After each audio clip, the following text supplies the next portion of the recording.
Oh, brilliant.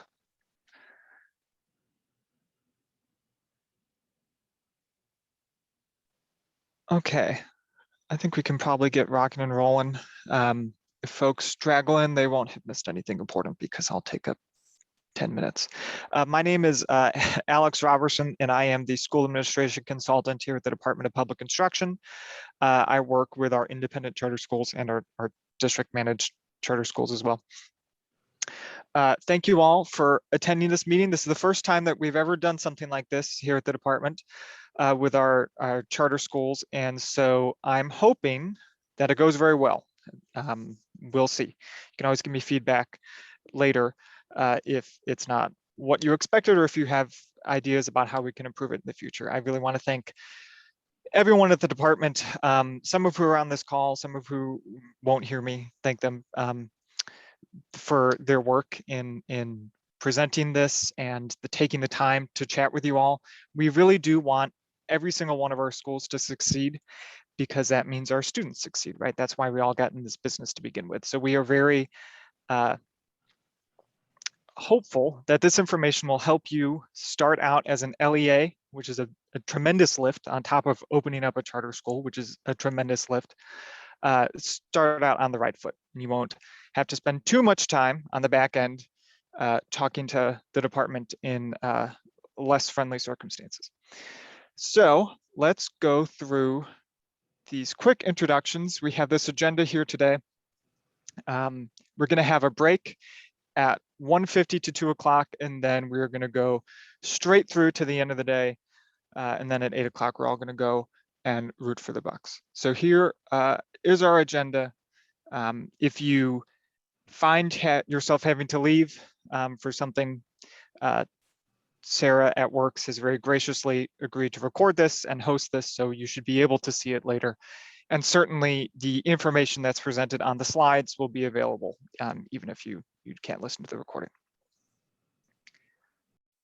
So as you know, an independent charter school becomes its own LEA, and what that means practically for you is that all the state and federal requirements and obligations that a school district has exist for your little school. So it's not just opening up a school, it's opening up a district. And we want to make sure that you have that frame in mind when you are working on all these compliance obligations, because as I said at the beginning, opening up a school is hard, opening up a district is that much harder. And so why we are having this meeting is because we've noticed that we spend a decent amount of time using the state stick as opposed to the state carrot, right? We don't want to be the compliance cops. That's not how we view ourselves in this work with you. Certainly that is a role that we sometimes do have to play, but we would much rather everyone be successful on the front end. And so you as a school leader are accountable to your governing board, and your governing board is accountable to your authorizer. And I'm glad to see we have some authorizers on here and some governing board members and some school leaders. There are state and federal consequences for misfeasance, malfeasance, and nonfeasance of these obligations. And certainly you don't want to run into us, and certainly don't want to run into the federal government. And then there are private rights of actions for some of these rights and obligations. And that, I think, would be the biggest nightmare for you and for us if you were to fail to provide a free and appropriate public education and were sued. So we want to avoid all of those things by covering them on the front end. A disclaimer, I went to law school, I have a law degree, and so I'm going to throw this out there all the time.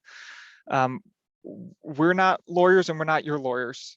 This presentation is not all-encompassing or final. This is a 30,000-foot view that's provided from DPI to help you. It's not the end-all be-all. You are still obligated to know everything we don't cover and obligated to know it better than how we cover it. This is a 30,000-foot. You need to have the Google Street View.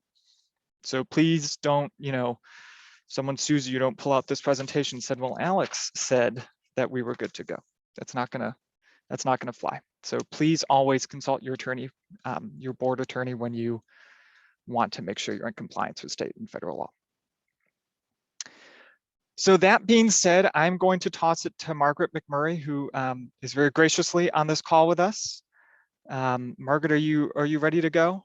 I am ready. Thank you very much, Alex. Okay. Alex is going to be my slide guru as we go through this, so he'll be flipping things.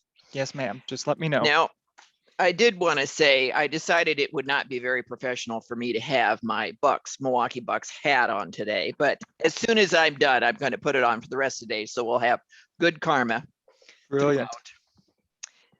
Let me just introduce myself for a minute. I started in the DPI in January of 1983. So I have been at 38 years. And I think one of the most exciting things that's happened in that time is the creation of charter school laws and movements across the United States. Most of you probably know that charter schools began in Minnesota, our next door neighbor, and then have just blossomed around the United States. And I think the original idea is a good one. It's a chance for school districts and other authorizers to try something different. But in return for this flexibility, we do have accountability. And that's something I want to emphasize today. And even though our agenda says we're going to give you a legal update on charter schools, as many of you know, federal laws governing special education in charter schools are complicated. There are over 700 requirements in the IDEA.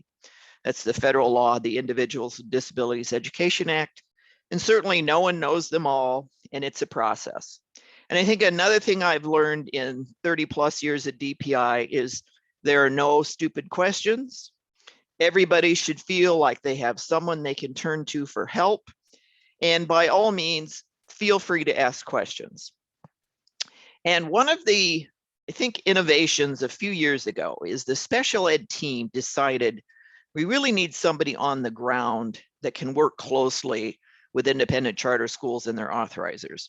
So you can see on the slide, it says CESA 1, and CESA 1 is our regional Comprehensive Educational Services Agency. That's what CESA stands for. And it's in the Milwaukee area. And CESA 1 has a discretionary grant from the DPI to actually provide lots of hands-on help for all of you who are brand new independent charter schools, or those of you who have been around for a long time. So just remember, there are people here to help you.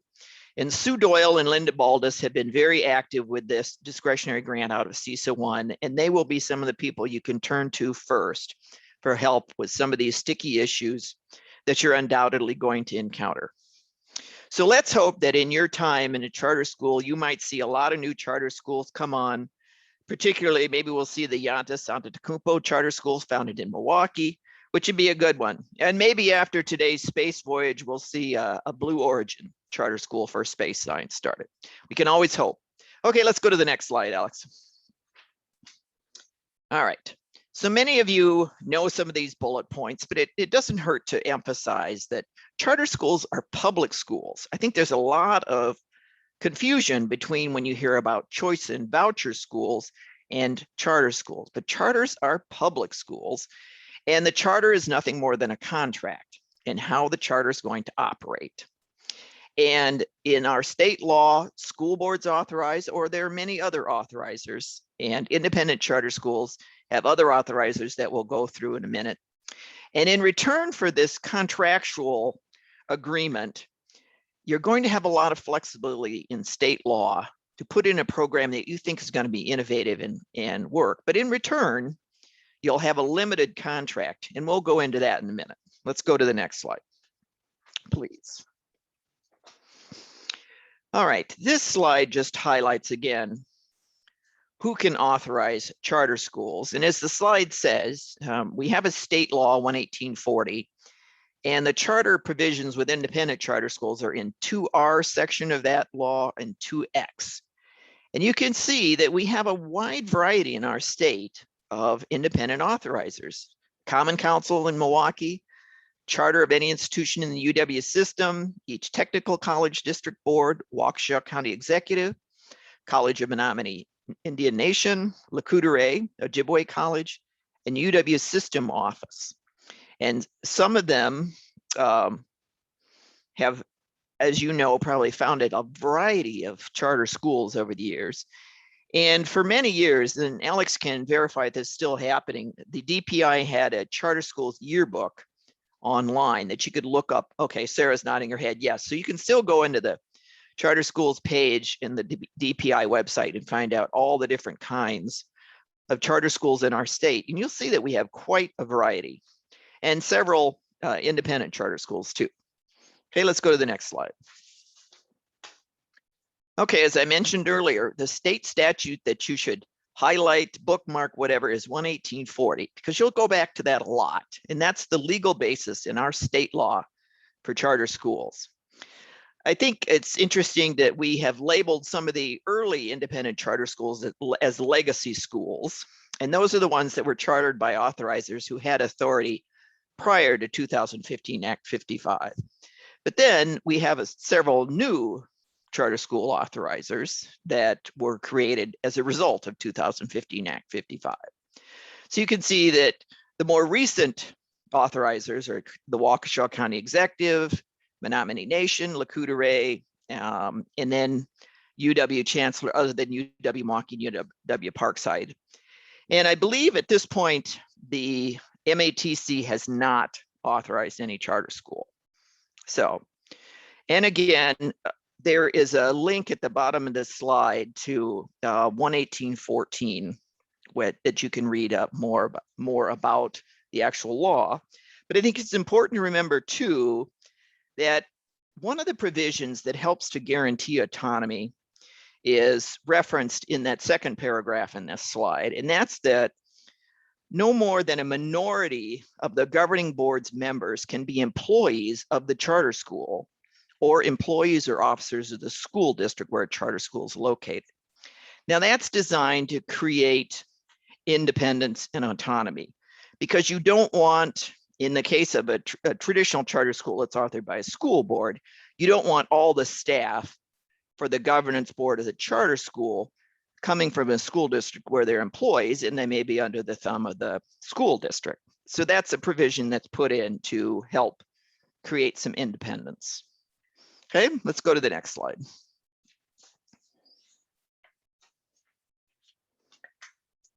Another important point for the independent public charter schools is that they're staffed by non-union teachers. Again, you know, after Act 10, we have some school districts that still have unionized teachers, some that don't. But the law says that these are generally non-union teachers that staff an independent charter school. And then some important differences too are the second and third bullet point, that pupils that are enrolled in the independent charter school are not counted by school districts for state aid purposes. They get funding from the state through an equal percentage school aid reduction. And I think Rachel's coming online later to do a presentation, and she could probably talk to you a little bit more about that state aid provision and how that works. Okay, let's go to the next slide.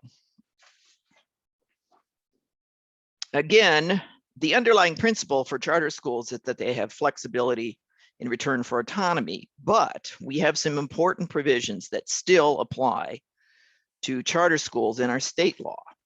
They have to participate in the forward with state exam. They have to complete the school performance report. They have to count their students for membership. They have to have DPI licensed teachers. They have to have policies and procedures. And here we reference Child Find as one of them, which is a common special ed policy. The next bullet, participate in the self-assessment PCSA. Now, some of you may not know that acronym. That's the procedural compliance self-assessment. And that's once every 5 years, you have to go through monitoring. And that's what PCA refers to. And you'll be notified a year or two in advance if you're going to be monitored for special ed. Some of the other bullets in this page is, again, you can't discriminate in admissions. Charter schools have to be open to students. You cannot, on the other hand, require anyone to enroll because they are considered schools of choice. They're public schools, so you can't charge tuition. Then you have to follow all the health and safety requirements in public schools. And then the last provision that many of you are familiar with are the lottery provisions. In other words, if more students want to apply than you have space for, then you have to conduct a lottery for admission. Okay, let's go to the next slide, please. Again, we've talked about autonomy and flexibility. However, charter schools are accountable to their authorizer to meet the goals in the charters and provide positive student achievement. Now, I've seen some charters over the years when I was on the charter schools team that were required to have a certain number of students enroll, and that was going to be one of the benchmarks they were going to be held to. So you and your authorizers will have probably all work together to put in performance goals, and they may be performance on statewide assessments, they may be financial stability, they may be enrollment numbers. There's a variety of provisions that apply. Now, we have talked about this earlier, but you are still responsible for following federal special education law. And I referenced that earlier. That's the Individuals with Disabilities Education Act, or IDEA. Wisconsin really federalized our own state special education laws a few years ago. There's a few differences, but by and large, Wisconsin special ed law is this federal special ed law, and you must follow IDEA. Okay. Next slide, please. Our state law limits charter school charters or contracts to 5 years. And at the end, the governance board has the power to renew the charter or not renew the charter and close it. Now, I've seen some charters where the governance board has decided, we're a little worried about this school, and we're going to set a new contract that's only 3 years. And that's allowed by state law. It doesn't have to be 5 years. Excuse me. It just can't exceed 5 years.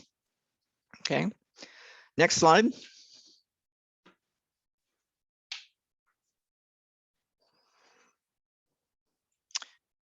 We've talked about these ideas before, and some of you may be familiar with one of the undergirding principles of special education, which is FAPE, which is a free, appropriate public education. Independent charter schools are public schools that must comply with IDEA, and one of the major provisions of IDEA is a free, appropriate public education. Okay, and we're going to go into that a little bit more on the next slides. If you can advance, next slide. Excuse me. It's important to talk again about admissions to charter schools, because there have been many, many times when charter schools have gotten in hot water because they're limiting enrollment of students with disabilities, or they're somehow encouraging parents with children with disabilities to go elsewhere, saying, you know, this just isn't a good fit. That is illegal. You cannot deny admission to students based on their disability. So I think this slide points out a couple things to look at. If your authorizer is concerned, or you members of the governance board or staff are concerned, you can look and see, well, what kind of students are we attracting here, and who's enrolling here? And are we meeting the rates in our area or not? Or are certain students underrepresented? And is there something happening where parents of, let's say, students with autism or emotional behavioral disabilities, they feel like they're being kept out or counseled out? And that's not allowed. So you might want to take a deep dive if you see the numbers are way off with other public schools in your area. Let's go to the next slide. As you know, some charter schools do have some minimal admission requirements, but you cannot set up admission requirements in a way that discriminates against children with disabilities. And as the slide points out, there can't be certain, let's say, an interview that's required to get in, where you're, in a sense, screening somebody out who maybe, for whatever reason, perhaps they have visual impairments or hearing impairments, or the parents are not able to access the technology required to be in an interview. You can't set up those barriers to admission of students with disabilities. And again, you have to design an open lottery system. It can't be weighted against students with disabilities in any way. So this is a very important touchstone, and it's been a problem throughout the United States with charter schools. There's been a lot of litigation around this, so be very careful to ensure you don't set up a system for admission that inadvertently discriminates against students with disabilities. Okay, let's go to the next slide, please. Part of the acronym FAPE, FAPE, is the free appropriate. And the appropriateness is viewed as a continuum of placements. Some children in the charter school with disabilities will able to be instructed 100% in the regular classroom. Some children will need some instruction in a special education classroom.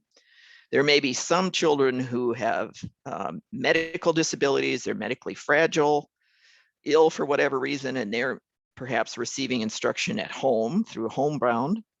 Or there's some children who actually need alternative settings. But there's not one size that fits all. A continuum of placements is part of the IDEA, and it's based on the child's individual needs. It's not, you don't cram their needs into your box. It has to be an analysis in the other way. It has to be, what are this child's needs and how can we provide this continuum of placements? Okay, let's move on to the next slide. As I noted at the beginning, IDEA is highly regulated area of the law, and the procedures do have to be followed. It's important that you work closely with CISA 1 staff who are providing technical assistance in the area to make sure you're following special ed procedures. In other words, you have to have an IEP team meet to develop an IEP. This involves the parents as team members and children if they're older and able to attend. You have to then determine the placement for this child. Which building will this child be in? Which level? Is it a neighborhood school or not? Then you have to decide how this IEP will be implemented. And then it's important to look at this last bullet about transfer students, because as you can imagine, lots of students transfer in and out of charter schools. So you need to have a system in place to what happens when a child walks in, maybe from another public school or another charter school. You can't suddenly say, well, we only provide A, B, and C, even though their current IP says they're supposed to get X, Y, and Z. You can't completely dismantle an IEP that comes from another school district. The services you provide must be based on the individual child's needs. And that's how you have to handle this calculus. Not what do you offer, but what does the child need? Because it's the Individuals Disabilities Education Act, not what my charter school offers. So that's an important principle underlining all of special education. Now let's go to the next slide, please. What if you don't like the IEP that comes in? Some of them are written in complete garbage. Well, if it's complete garbage, you can decide not to adopt an IEP. But your responsibility is, if you know a child that has a disability and comes from another district where they've been found eligible to be served, you need to immediately begin serving them and have an IEP as soon as possible to figure out what the child does need. Because you're right, sometimes IEPs are terrible and you don't adopt an IEP that you think is illegal. So, good question. So, educational environments. Just a reminder again that undergirding the individual, the idea is children have a right to participate with their non-disabled peers, which means generally they'll be in general education environments with students who do not have disabilities. They'll be involved in music and art, and they'll be involved in hot lunch programs, recess, assemblies, and where the child is placed and the services the child gets are based on the student's disability, not the one size that you offer. And there'll be a continuum of placements. Not every child will be able to be served in the same placement. So this sort of shows you what's an appropriate educational environment and what's not. And let's just go to the next slide quickly, please. Again, this is sort of an analysis that should guide your work, that you need to figure out what a child needs based on his or her individual disability-related needs, not what's available in your school, okay? And you do have flexibility under state law, but you do have to follow the federal Individuals with Disabilities Education Act idea. Okay. Now, the last few slides we have here, if you could just quickly go to the next one.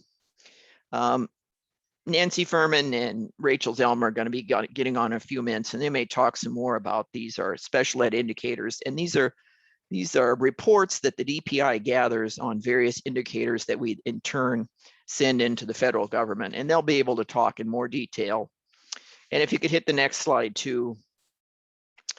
CISA 1 will also work closely with you on these joint federal notifications and the kinds of reports that have to come in.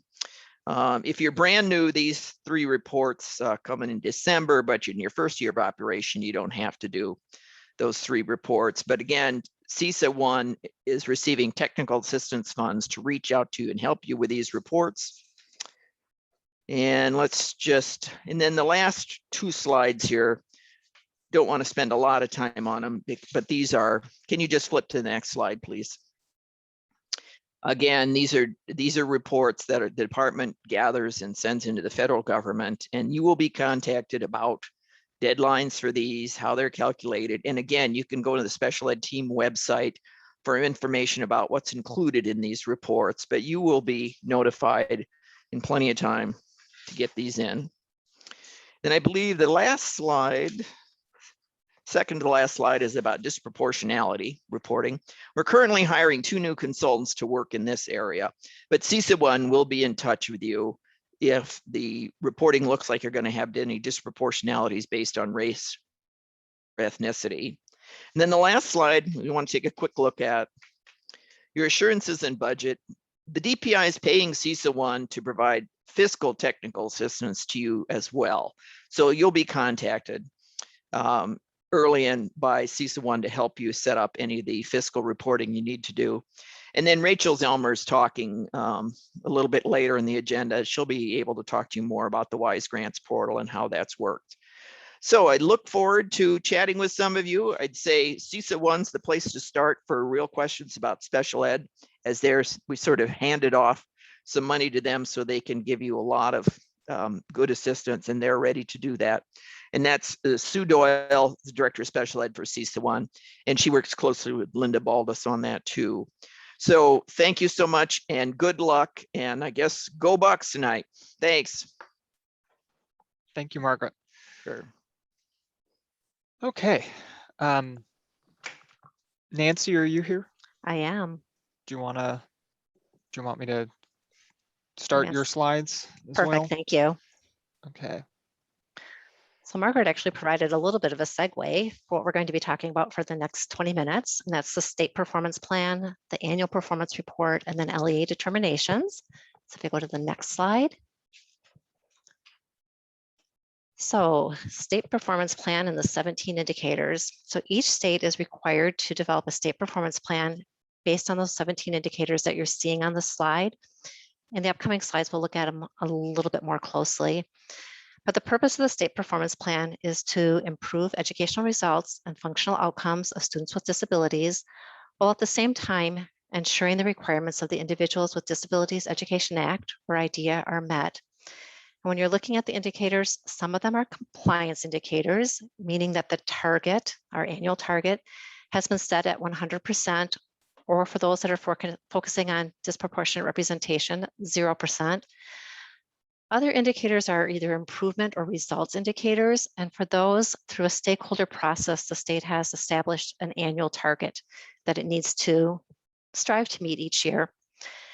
And so related then to these 17 indicators is that we have the annual performance report, and that's where we as a state report to the Office of Special Education Programs how we're doing in relation to each of these indicators. So we're actually showing kind of how we're doing in relation to the target for the indicator. And for right now, we're actually in a new reporting cycle for the state performance plan, and there actually has been some change to some of the indicators. So this new cycle is actually beginning with last school year, so the 2021 school year, and it's going to run through the 25-26 school year. And we're just now kind of starting that stakeholder process for establishing targets for those results indicators. So when we're looking at these indicators too, for many of them, WISE data is your data source. That's how you'll be sending the data to DPI, and then DPI will then in turn be turning that data around as part of our annual performance report. And I know that Jeff Perry's talking to you a little bit more this afternoon about WISE data. For some of these other indicators, I call them like special education indicators, meaning that it's a standalone special education application. And we'll be going through those in the upcoming slides. So next one. So this one is specific to those compliance indicators, and you can see that indicator 4B is a discipline indicator, specifically looking at students who have been suspended or expelled greater than 10 days by race, ethnicity, and it's looking for that significant discrepancy. And because this is a compliance indicator, again, that target is set for us, and the target in this case is 0%. You can see the data source is WISE data, and I'm calling the reporting responsibility district just because WISE data includes data for all students versus special education only. 9 and 10 then are those two indicators that look at that disproportionate representation or overrepresentation of students with disabilities by race, ethnicity. Indicator 9 is just looking at students with disabilities overall, and indicator 10 actually goes into specific disability categories. Again, WISE data is our data source, and we want our target to be at 0%. Then for 11, 12, and 13, I've actually bolded those because those are ones that are like standalone special education applications. So indicator 11 looks at timely initial evaluations. And so the expectation is that 100% of your students who are evaluated, that it will happen within the 60 days of getting that consent to do the additional testing. Indicator 12 is that preschool transition. So it's really looking at children that are referred from the Birth to 3 program. And lucky you, indicator 12 will not apply to the independent charter schools. So the Birth to 3 program will never be making referrals to you. Then indicator 13 is those post-secondary transition goals. So starting at age 14 and over, developing that post-secondary transition plan that's part of a student's IEP. So you can go to the next slide. So now we start getting into those results for those improvement indicators, again, where the targets are set by the stakeholders. And so 1 and 2 are graduation and dropout, again, using WISE data. And we're just pulling it from the data that you submit for all students, and just focusing specifically on students with disabilities. Indicator 3 is assessment, where it's looking at both participation in the statewide assessments and performance. Indicator 4A, so indicator 4 is interesting because it's a compliance and it's also a results indicator. So indicator 4A, again, just looks at that significant discrepancy in discipline for students suspended or expelled greater than 10 days. So just kind of overall. Then 5 and 6 are kind of getting into those educational environment indicators. Margaret kind of mentioned those. That's kind of where students with disabilities are being served. So kind of looking at whether they have opportunities with their non-disabled peers. We have 1 indicator for children who are school age, which is age 5 in kindergarten through age 21. And then we have 1 indicator that's looking at preschool. So children age 3, age 4, and then age 5, not in kindergarten. So next slide. And this is just a continuation then of those results indicators. We have indicator 7, which is child outcomes. So looking at, again, your preschool population. So you're going to be rating children when they first begin receiving special education services in 3 outcome areas. Then you're going to be rating them again when they exit early childhood, which we define as end of year prior to kindergarten entry. You're going to be rating them again in those 3 outcome areas. And we're just looking for changes in growth trajectory. Indicator 8 is parent engagement, and that is done through a survey. So we provide you with the names of the students for whom you then need to reach out to the parents to complete the survey. And indicator 14 is post-high school outcomes. So again, it's looking at children who were in high school. They exited at least 1 year ago, either because they received a diploma, they received some type of a certificate, they reached maximum age, or they dropped out. And again, you're going to get the names of the students. You're going to have to provide contact information so that the people who are actually completing the surveying of the students know how to reach these students. So again, I've bolded those because they're more special education, kind of standalone type applications. So next slide.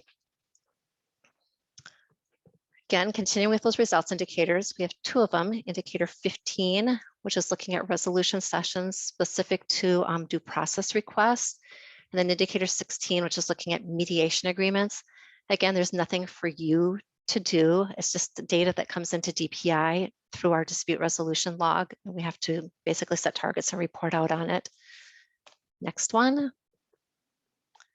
then finally, we have indicator 17. That's called the statewide systemic improvement plan, or SSIP. And for this, states could choose their focus area. And so in Wisconsin, we chose as our focus area statewide literacy assessment for grades 3 through 8. Next slide. So we talked about all the indicators. There's 3 indicators that we refer to as cyclical indicators. That's that indicator 8, the parent engagement, indicator 11, timely initial evaluations, and then indicator 14, the post-high school outcomes. So with the cyclical indicators, we don't have to collect data from you every year. You're only required to participate in the cyclical indicators once every 5 years. I do have a mistake on this slide. I just caught it this morning. I actually reversed the collection timeline and the data year for indicators 8 and 11. So we'll get that corrected and get it out to you. I also included the link where you can go out and actually look at the schedule for when it's going to be your cycle year for completing these 3 indicators. If you go out there right now, though, it's not projecting forward. So it's going to be updated very soon, but it'll be still at that same link. So are there questions on these 3 cyclical indicators? Again, you're not doing them every year. You're going to be doing them once every 5 years. And as Margaret mentioned, we would be notifying you well enough in advance. Next slide. So I included this, Margaret talked a little bit about it, just the procedural compliance self-assessment. So it's really not part of the state performance plan or the annual performance report, and that we don't, collect data that we specifically reported out. But I included it just because, again, it's something that you're going to have to be gathering data and submitting it to DPI. So similar to those cyclical indicators, once every 5 years, you're going to be completing the procedural compliance self-assessment. And basically how it works is that the application opens like in August of each year. So it'll open up in August of your reporting year. You're going to have to create a sample of students, and then you're going to have to look at documentation for those students compared to the items that we actually are monitoring in the self-assessment. We do that on November 15th, and then based upon your self-assessment, that there will be correction of non-compliance, and that has to be then corrected within 1 year of being notified, so 1 year of the LEA being notified. And I just included the link if you want to find more information. We could go on and on about this, but with the amount of time we have today, we'll just kind of leave it at that. So next slide. So we talked about all these applications that are kind of like standalone special education applications. We talked about, indicator 7, the child outcomes, or indicator 11, that timely initial evaluations. All of those applications, with the exception of indicator 14, are accessed through the special education portal. And this is just kind of the main page from the special ed portal. So you can see all these different applications. You can see how we kind of chunk them under headings. I included the link for the special ed portal, but you'll also find it on many of the DPI special ed team web pages. So if you were to actually go to the indicator 7 web page looking for more information, you would also find a link for the special ed portal on that page. It's just a big blue button. Same thing if you were looking at indicator 11, you would see that there's a link on the indicator 11 page for the special ed portal. Next slide. So here's how I kind of talked about it. We said that for the special ed portal, how we've kind of grouped the applications under headings. So we have early childhood, which would be that indicator 7 application. We have the cyclical as required. So that's that indicator 8, that parent engagement. So it's a survey manager tool. Indicator 11, that timely initial evaluations, and then the self-assessment. And then finally, we have a separate heading for that post-secondary transition plan, so that indicator 13.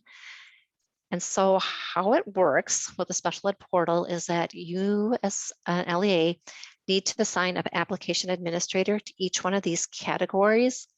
And then that application administrator would go in and actually assign users. So you'll have to kind of be thinking about who within your agency will kind of be responsible for example, the indicator 7 child outcomes, and make sure that you grant them access to the application. Same thing with the post-secondary transition plan, who's going to be involved in developing those plans and make sure that whoever's the application administrator for that post-secondary transition plan goes in and grants them access. And the access is actually granted using another application called WRCCS, and I just included a link so that if you wanted to find more information about WRCCS, you could. So next. So LEA determinations. So Margaret talked a little bit about LEA determinations. So basically what happens is after the state submits its annual performance report, the Office of Special Education Programs gives the state as a determination, and the determination is based on both looking at compliance indicators and looking at results indicators, and then just a rubric that they've developed at the federal level. But based on that review, the state is given one of 4 determinations, and you can see the 4 determinations listed here. As part of the annual performance report, the state then needs to turn around and we need to give each LEA a determination, again, falling into one of these 4 categories. So on this slide, I've shown you which indicators we're currently using for LEA determinations. So for the compliance indicators, you can see it's 4B, 9, 10, 11, 12, 13. We're looking at correction of non-compliance. So that's kind of where that self-assessment piece comes in. And then we're also looking at timely and accurate reporting of data. And then for results, we're looking at 1, 2, 3, 5, and 6. And I think Margaret kind of mentioned this. So right now, the preliminary determination comes out in December each year, and then the final determination comes out in March. Depending, and we won't go into this today in detail, but depending upon your determination and the number of years that you've been at a particular determination, there are sanctions that the LE might have to follow. Lots of times it's seeking technical assistance. So next slide. So another part of the annual performance report is that as a state, we are required to report for indicators 1 through 14 at an LEA level publicly. And so we do that currently in Wisconsin under what we call the district profile, which is kind of a standalone application. We're looking at trying to move this information into WISE-Public so that it would kind of be combined with other public reporting that Department of Public Instruction is doing. When you're looking at the district profile, you're going to see those indicators 1 through 14. You're going to select a reporting year and an agency.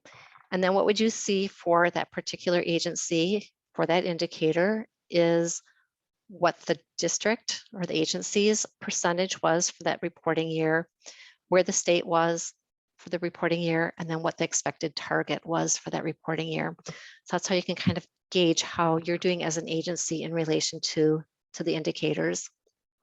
And again, I included the link if you wanted to go out and look at the district profile. And I think we're nearing the end. So next slide. So I put this in because I mentioned that, remember that we're starting a new reporting cycle for the state performance plan, the annual performance report. And so we actually are doing target setting for those results indicators. And I'm just kind of encourage you to be part of that target setting. So we've already done a live input session for indicators 1, 2, and 14. So that happened in June.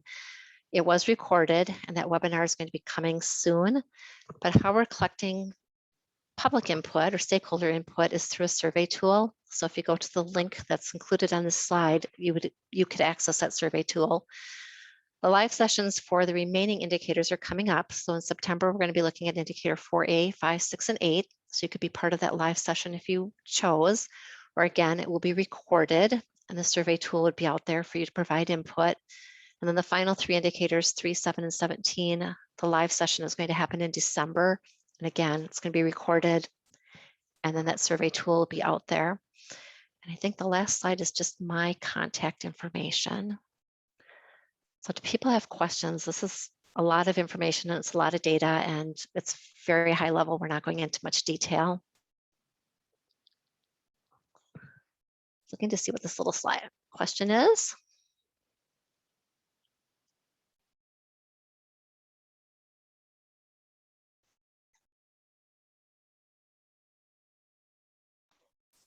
I'm not exactly sure I'm understanding the question. So Maybe I didn't ask it very well. I guess Okay. I was just wondering, like I've heard some schools, they have Power School as their vendor, but then they can't necessarily, it doesn't necessarily do everything that they want it to do. So then they switch to Oasis or Skyward or something. And so I just wondered if your team kept anything that, like a list of, I saw one of your slides, you know, like everything was sort of coming in through WISE data. And so I Mhm. wondered if you had any ideas or kept any, you know, notes about certain ones sort of working better, talking to WISE data, so that schools could choose wisely when they're picking a SIS.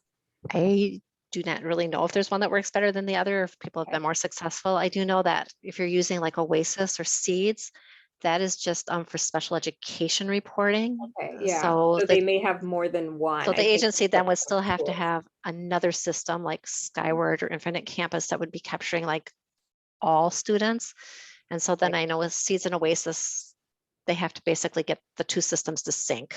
Yeah, yeah, it's become really complicated. Well, thank you, And then I know sometimes they also have a third one for finances or for one Mhm. that's like a parent portal or, you know, so I always ask because if we can streamline anything, that's always helpful. Thank you. I think one of the bigger challenges for the independent charter schools is that you're small and you have people that have to wear many hats. And so they have to know a little bit about a lot of things. And I think sometimes that makes it hard to do the data reporting.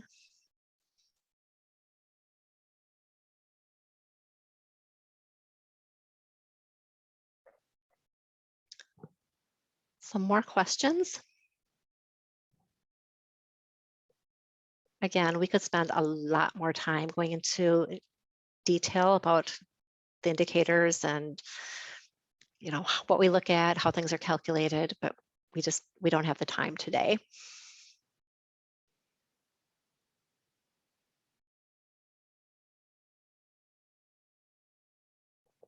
So if there's no more questions for me, I think I'm keeping you all from our break. Is that correct?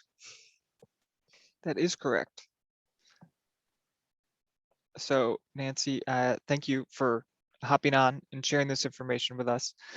I guess we can jump into our 10-minute break and I'll come back here at 2 o'clock. Does that work for everyone? Or it's gonna And have to work for if you think everyone. of questions specific to a particular indicator, don't hesitate to reach out to me. I mean, I largely focus on the early childhood indicators, but I've been around a long time. And so I too know a little bit about a lot of indicators. Brilliant, brilliant. Okay, well, let's hop on a break and then we will come back at 2 o'clock. Thank you, Nancy, so much for stopping in and chatting with us. Thanks all. Have a good afternoon.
Hi, Rachel. I see you on. Do you want to check your audio quick? Make sure you're good.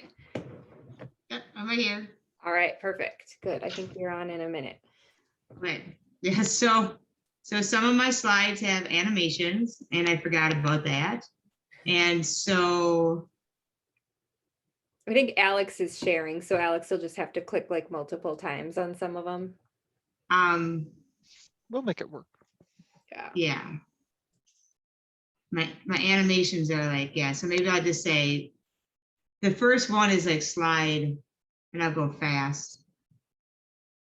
There's a few slides in, I guess I'll just say, click. What type of animations are there? They just like, so as I'm talking, I'm just have different objects coming onto the screen. Oh, this is like a multimedia presentation. Right, Yeah. I don't Yeah. know what type of Yeah. operation you think this is, but this is I just know, me in a sorry. slide deck. I have to do anything I can to make this topic exciting, so. Well, it'll be exciting as everyone watches me fumble my way through your presentation. It'll be okay. It'll be We'll make it fun. work. Let's see. Can everyone still see my screen? If Yeah. Looks good. Let's see. I'm gonna try to click through. There you go. Did that work? For some reason, Mhm. there we go. Ooh. I'm not the world's best with technology. Okay, it's 2 o'clock. Let's get rocking and rolling because we don't have a break now until 4 o'clock. So Rachel is here to discuss special education funding with us. And do you want to get going? And Love to. Yep. perfect. So my name is Rachel Zelmer. I am a federal fiscal monitoring consultant on the special education team at DPI. And my role is helping with federal grants management in general across the whole department. There's lots of rules that we have to understand and implement and monitor. And specifically, I work with the IDEA formula funding that flows through to the LEAs, which we'll get into. And the other person I work really closely with is Matt Beyer. He, I believe, is presenting right after me on Title I, but he is also on the special education team. So together we do a lot of the federal monitoring of formula funds. So I think my name is Rachel Zelmer. My pronouns are she and hers. And this presentation is going to be a very, very high level, and I'm trying to zero in on things that we talk about all the time to school districts and what that means in context of being a new independent charter school. Oh, so click next. So before we begin, really quickly, and I'm sure that you've heard some of these acronyms already today, but I want to tell them to you again in context about what I'm going to be talking about. So when you heard a presentation earlier today about special education, the term we talk about all the time is FAPE. It's a free appropriate public education. And FAPE is outlined in a Student with Disabilities Individualized Education Program. So FAPE and IEPs are important when it comes to special education funding in Wisconsin. SCA is the state education agency. So when you talk to people about federal grants at DPI, we will often say SCA instead of DPI, but that's just a generic like acronym that the federal grant education law uses to describe all the state education agencies, and every state has an SCA, although we all operate a little bit differently, but we're all under the same federal regulations. And finally, LEA. So especially in the federal grant world, we say LEA. We don't usually say school districts. We say LEA, which is local education agency. And by saying LEA under special education, we're defining the agencies that under our Wisconsin state statute are responsible for providing a free appropriate public education to students with disabilities. So in Wisconsin, LEAs are Wisconsin public school districts, the traditional ones, the independent charter schools, And then also the Wisconsin Department of Corrections and the Wisconsin Department of Health Services. So those are our LEAs. And when you go into like WISE grants later, or any federal grant information you receive from us, we always say LEAs and we're talking about you. So before we get into the funding, one of the key pieces to set yourselves up correctly and understand sort of the world of special education is the definition of excess cost. So the excess costs of providing special education are those costs that are incurred because you're providing services and instruction as outlined in that student's IEP. So the only reason why that cost exists, or the reason why you need to budget and spend those funds, are because this student needs this additional service or instruction per their IEP. If that service wasn't in the IEP, then you wouldn't have it. So excess cost means that all kids get a certain level of regular general instruction, physical education, extracurricular activities, but those students with IEPs sometimes need more. The IEP team determines what services are required so that the students can find success in the general ed classroom. And it's those services that are the excess cost of providing special education. And the concept is that if you did not have any students with IEPs enrolled in your school, then these costs would not exist. Oh, I'm sorry, I was clicking my screen. Click, and then click again. Okay, so what does that mean to an independent charter school? Before you start the year, it's really important that you understand the difference between a general education cost versus a cost that is driven by the requirements of an IEP. So I have two examples on the screen. The first is a third grade teacher has a class of 25 students, of which 5 of those students have IEPs. So thinking about that concept of excess cost of providing special education, is any part of this teacher's salary an excess cost of providing special education? And the answer is no. That third grade teacher would be there for all 25 students, regardless of the number of students with IEPs in that classroom. So no portion of that third grade teacher's salary is considered special education related, even though she's providing instruction to students with IEPs. And she may even be doing differentiated curriculum or providing them extra assistance, but it's not a service as outlined in the student's IEP. So nothing about that teacher's compensation is an excess cost. Rather though, a speech and language teacher provides speech services to those 5 students with IEPs. That teacher's salary is an excess cost. If the 25 students in the third grade teacher's class did not have any speech and language required needs, then you wouldn't need that speech and language teacher and that cost wouldn't exist. So that cost exists because of the IEPs. Click.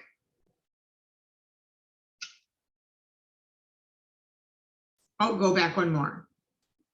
Thanks.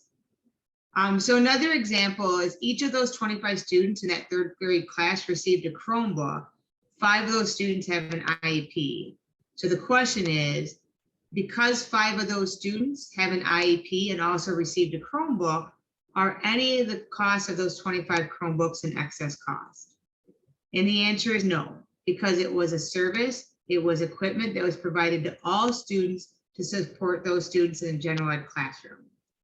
Now, if only those 5 students with IEPs received their own Chromebook to ensure that they could access the general ed curriculum, and then prior to COVID, that was actually sort of something that would regularly happen. You know, maybe a classroom would share Chromebooks and students with IEPs would have their own Chromebook because of their special needs, and the Chromebook helped them access the general ed curriculum. If no one else is getting a Chromebook except for those students, and it's because of the needs in their IEPs, then those Chromebooks would be considered an excess cost of providing special education. But if it's something that you're getting for all students, no part of that is an excess cost, even though students with IEPs might get that equipment. Click. So the way that a district, a regular district does this whole idea of separating out the excess cost expenditures is through our Wisconsin accounting system. So we use the Wisconsin Uniform Financial Accounting Requirements. LEAs need to report their financial information to us using these financial requirements, and it's actually not something we made up. The U.S. Department of Education requires all SEAs to submit the state's expenditure data, like all of our subrecipients, all of our LEA financial data to them. So they've created this chart of accounts that we've adopted for Wisconsin. So when you send your financial information to us, we have to put it into this format to send on to the U.S. Department of Ed. So in Wisconsin, LEAs separate out their excess costs. They separate out their special education costs into a fund called Fund 27. And then every single expenditure in that fund is given a project code. And that project code identifies how the LEA is going to pay for that expenditure. Click. And you can click 2 more times. So Project 019 is a tag that's given to expenditures that basically you pay for all by yourself. You're not getting any state categorical aid for that expenditure, and you're not putting it on a federal grant. Project 011 are those costs that you initially pay for just using your own local funds, and then you submit those to DPI to later get some portion of it paid for, reimbursed with state special education categorical aid. And then the final project code is 340. And that identifies that you have an expenditure that you are going to use flow through or preschool funds to pay for. So there's just really 3 project codes. One's paying for it all by yourself. Second one is paying for it by yourself now, but getting money from the state later. And then the third one is that you are going to submit it for reimbursement from the federal grants. Click. So what this means to an independent charter school is that you need to identify and separate out the costs in your school that are considered an excess cost of special education. So don't smush everything together. Be really specific. Intentional about separating out those costs that you know only exist because you're providing to services to students with IEPs. So on your ledger or in your accounts, make sure you're separating out general education from the excess cost of providing special education. And then what you could do is you could adopt those project codes that we use. It would make it easier for you later to crosswalk and send your financial information to DPI by using those project codes of 011, 019, or 340. But no matter what you use, you do need to identify those 3 buckets of costs. Which ones you're only going to pay for yourself, which ones are going to be submitted and eligible for state categorical aid, and which ones that you have on the grant. And the grant tagging is important no matter what federal grant, whether it's Title I, Title II, IDEA flow through or preschool. If you have an expenditure on your books that you're getting reimbursed with federal grant funds, you need to make sure that you are tracking that expenditure as one that is grant funded. So that's kind of across the board that you need to do that. But you also need to especially make sure that you do that for special education to separate out which costs you're going to submit for state categorical aid. Click. So when you talk about separating out those special education costs that are above and beyond the general education instruction and services, those special education costs are paid for using your own funds, or I know your own funds is kind of a weird concept, but basically the funds that aren't state special education categorical aid or high cost, or IDEA formula funds, or Medicaid. So these are the 3 revenue sources. When I'm looking at state, it's not that you can't use it like your state charter school funds for the cost. For state, I mean specifically state special education categorical aid. Click. So every year, DPI receives a grant from the U.S. Department of Education under the Individuals with Disabilities Education Act.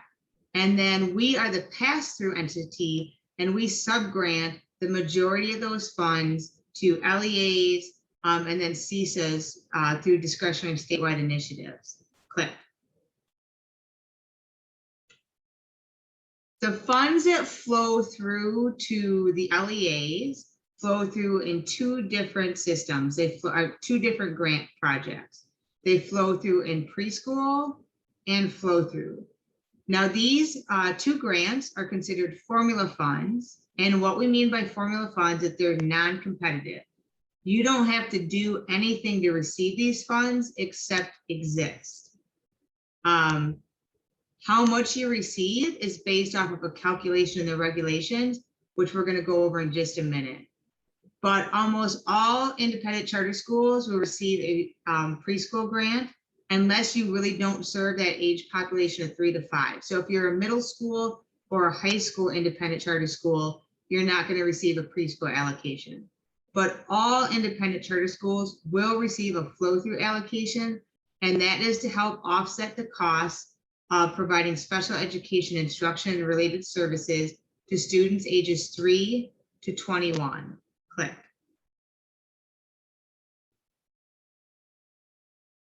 As an LEA, you have FAPE responsibility. Under IDEA, these IDEA formula funds that go to offset the cost of providing special education instruction related services are only to be subgranted to LEAs that provide FAPE. So as I mentioned earlier, in Wisconsin, our statute defines FAPE agencies as school districts, independent charter schools, Department of Corrections, and DHS. So this group are the only group that receives IDEA formula funds. Now, lots of school districts and lots of charter schools contract with CSAs or CDEBs or counties to help provide those special education instruction related services, but they are never the subrecipient of these IDEA formula funds. If you use your IDEA formula funds to contract with CSAs, that's what you're doing, you're contracting. You could never further like sub-grant your grant to someone else or any other agency. The subrecipient is the LEA, and then the LEA contracts with other agencies to provide services. Click. So really quickly, you can click a couple times here. Yeah, there you go. Thanks. So, oops, one more. So really quickly, because we're going to go into what this looks like for you, is that I mentioned that it's a formula grant, and that formula grants mean that the calculation is defined in the federal regulations. We don't, as a pass-through entity, define how much you're going to get. All we do is do the equation basically to get to your formula amount. There's not much you can do about that either, because all based off of student counts. So the IDEA formula for flow through and preschool are actually based on 3 different parts. One's called a base payment. That's the amount each LEA received in the late 1990s, which you didn't exist yet. We'll get into that. And since the late 1990s, our grant to the state has increased every single year. And so those additional funds are then distributed to the LEAs based on total student enrollment at the LEA and the number of those students living in poverty. Same click.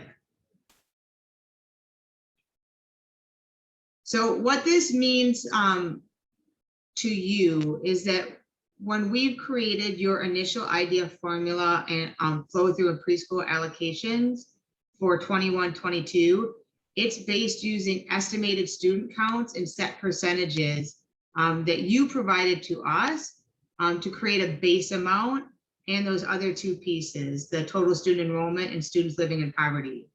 Now 50%, so we figure out what your allocation amount is based on those estimates, but your first year of existence, we only release 50% of that amount until the middle of the year. And I'll explain in further slides why we do that. but 50% of that allocation is available as of July 1st. In January, then we do a mid-year adjustment, and that's where we true up your allocation based off of the actual student counts that you provide in September and October. Click. So this is an example of what your preliminary year allocation looks like. So this is your estimated amount that you receive on July 1st, or like half of the value. So if you click, yeah, go ahead. So the base pay amount, of course, you didn't exist in the 1990s, and so we have to create one for you. Estimated, what we do is we take your total student enrollment. So this is an estimated number that you gave us. So in this example, this independent charter school said that they were going to enroll 400 students, and this is not students with IEPs, this is all your students. You're going to enroll 400 students for the 21-22 school year. Of those 400 students, you actually provide what percentage you believe is going to be students who would meet that poverty threshold. So this independent charter school let us know that they believe that 75% of their students would meet that threshold. Is it, how much time do I have left? Sorry. Oh, I'm already over. I'm so sorry. Rachel, I tried to send you a message. Go ahead. I'm not going to need my full time, so keep going. Okay. And so then 10% of the total estimated enrollment is one that we come up. That 10% means that's the percentage of students we believe would have IEPs on October 1st. Click. So we built that allocation, but then what happens is you actually provide your counts to us through WISE data. And then we have to redo your allocation based off of those actual numbers instead of the estimated numbers. So in this example now, you notice that the third Friday in September count, instead of being the estimated 400, dropped to 300 and generated a different allocation amount. The poverty percentage came in very close to 75%. So that amount only changed because the total student population changed. And then the October 1st child count, and this happens to a lot of independent charter schools that are just starting up, the number of students with active IEPs on October 1st was only 10. So this really reduced the base amount quite a bit. So we went from a much higher preliminary allocation down to 80,900. So click. And that's why we only released half of the funds on July 1st, really to protect the independent charter school, because those preliminary counts were 130,000. And when the actual counts came in, it dropped to 80,900. So we don't want you, and we don't do this till January. So we don't want you to accidentally claim more than you're actually going to be eligible for, because then there would be a return of funds. Click.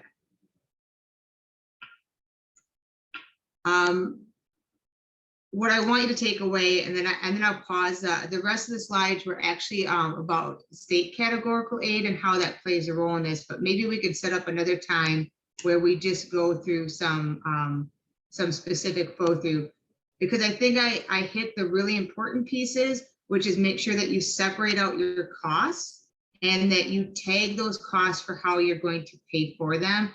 It will make your it will make the world a lot easier for you when it comes to the fiscal aspects of special education. The other really important piece is to make sure, and I know that you have a WISE data presentation later this afternoon, to make sure that those student counts in your student information system are correct, and to fix any errors in those student records before we do the snapshot. Because those student records, those student counts go into feed into a lot of your federal allocations. They really go into feed into your IDEA formula allocation. That October 1st child count sets the base amount. So you make sure that that's sometimes where we see errors on student records. So make sure that that number is correct in your student information system, and it shows up correct in WISE grants. And just to let you know, if something not happens, but sometimes you have no students with active IEPs on October 1st. Maybe they're not identified until November. So your base the first year ends up being $0, but we look at that every year until you actually have a base amount. So if for some reason you have a count of 0 for active IEPs on October 1st this year, but then through the year you get students identified and you go into 22, 23 with 15 students, we will actually we will reset your base so that you have that base going forward. And with that, I'll end and I'll move into Matt. And Matt's actually the liaison for the independent charter schools and the IDEA formula funds. And so he can always help you too. He might be able to go through the rest of my slides. So thank you. Sorry, it's just very exciting information. Rachel, yeah. Bye. Oh, and you're just gonna leave? Well, I have a call actually right now. That's how I knew I went over, because they popped up and said they're waiting for me. So bye. Hope I talk to you all soon. So just to do a very quick introduction before I get into this content. Yeah, my name is Matt Beyer. I'm similar to Rachel. I'm a federal fiscal monitoring consultant at DPI. I'm actually on both the Title I team and on the special education team. So I actually work with both ESEA and the IDEA grants, and I'm one of the product owners of WISE grants. So I also work with a lot of the other grants as well, and work pretty closely with the charter schools program as well.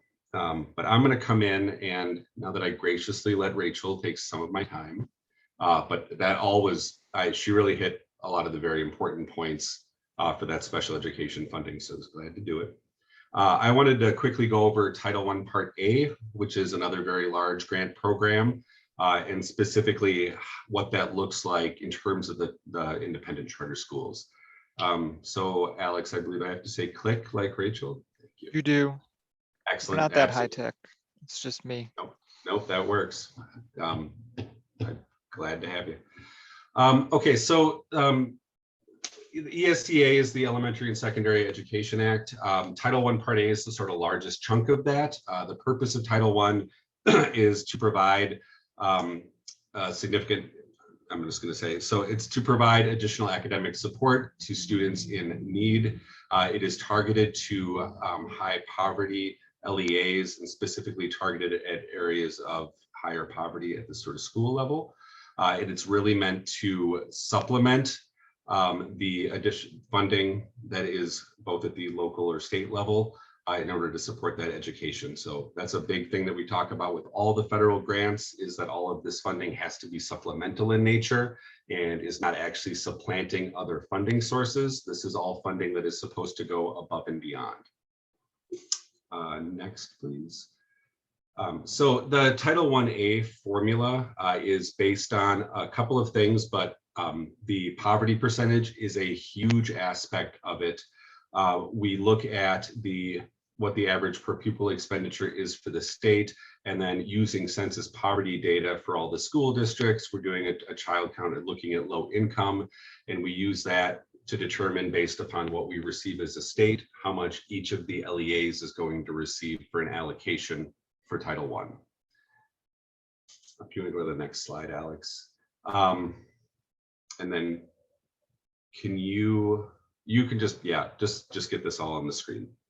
And then I'll go into how this works for the independent charter schools. But for when determining that funding based off of that poverty percentage, there are specific pots of funds under Title I or different tiers that LEAs become eligible for based upon that poverty percentage that is established. So if the poverty percentage is above 2%, you're going to at least get that basic pot of funds. If it's above 5%, you're going to get basic and targeted and financial incentive. And above 15%, you're going to be eligible for that additional concentration piece of funds. Not going to go into a super amount of detail, but it is just the way it's outlined under the law is that there are these specific funding sources that you can be eligible for based upon what that poverty percentage is. So that's something that we look at when we're determining the allocations. Now, for the independent charter schools, it's obviously done a little bit differently because you're not an LEA that is a traditional school district with your own geographic boundary. So the way that we determine these allocations for the independent charter schools is we look at your students and then we're tracking those back to the district of residence for each of those students. And then once we've determined, and it obviously gets more complex with some of the larger charter schools or that may have a lot of students from a lot of different LEAs or different school districts, but we tie it back to the student. And then you have X number of students from District A, you have Y number of students from District B.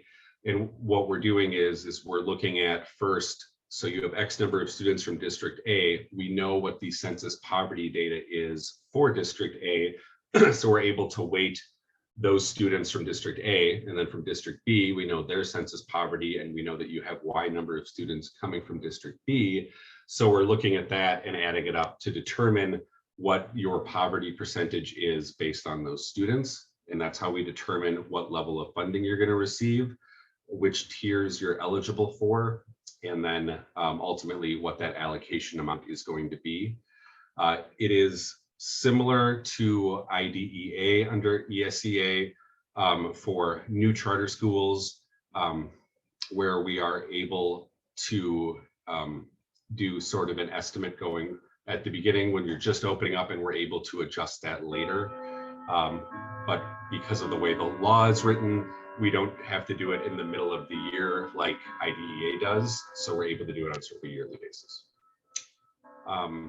Alex, if you want to go to the next slide, and I'll be cognizant of the fact that I believe the speaker after me is actually a recording, so I don't want to go into their time.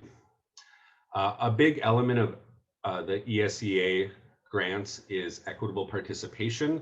It's very clearly written into the law that all of these grant funds have to also provide services for participating private schools. This is something that is not a concern for the independent charter schools, because you not having any geographic boundaries, you have no private schools that reside within those boundaries. So you're not responsible for providing services to those private school students. Services to private school students are all administered through the school district that the private school is located within.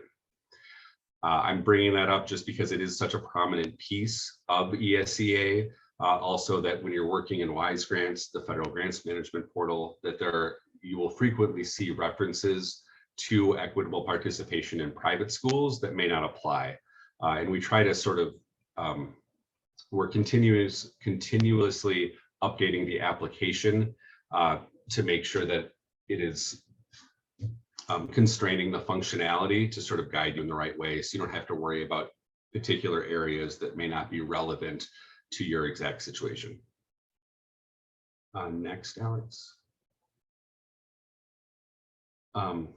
So Title I and all the funding under Title I, like I said, is the allocations are generated by low-income students, and the majority of the funding under that grant is going to go towards providing additional academic resources to students that are in the greatest academic need. And so the primary function of the grant is to really is to fund programs to accomplish that are done either through programs that are called a targeted assistance program or a school-wide program, which I'm going to touch on after this.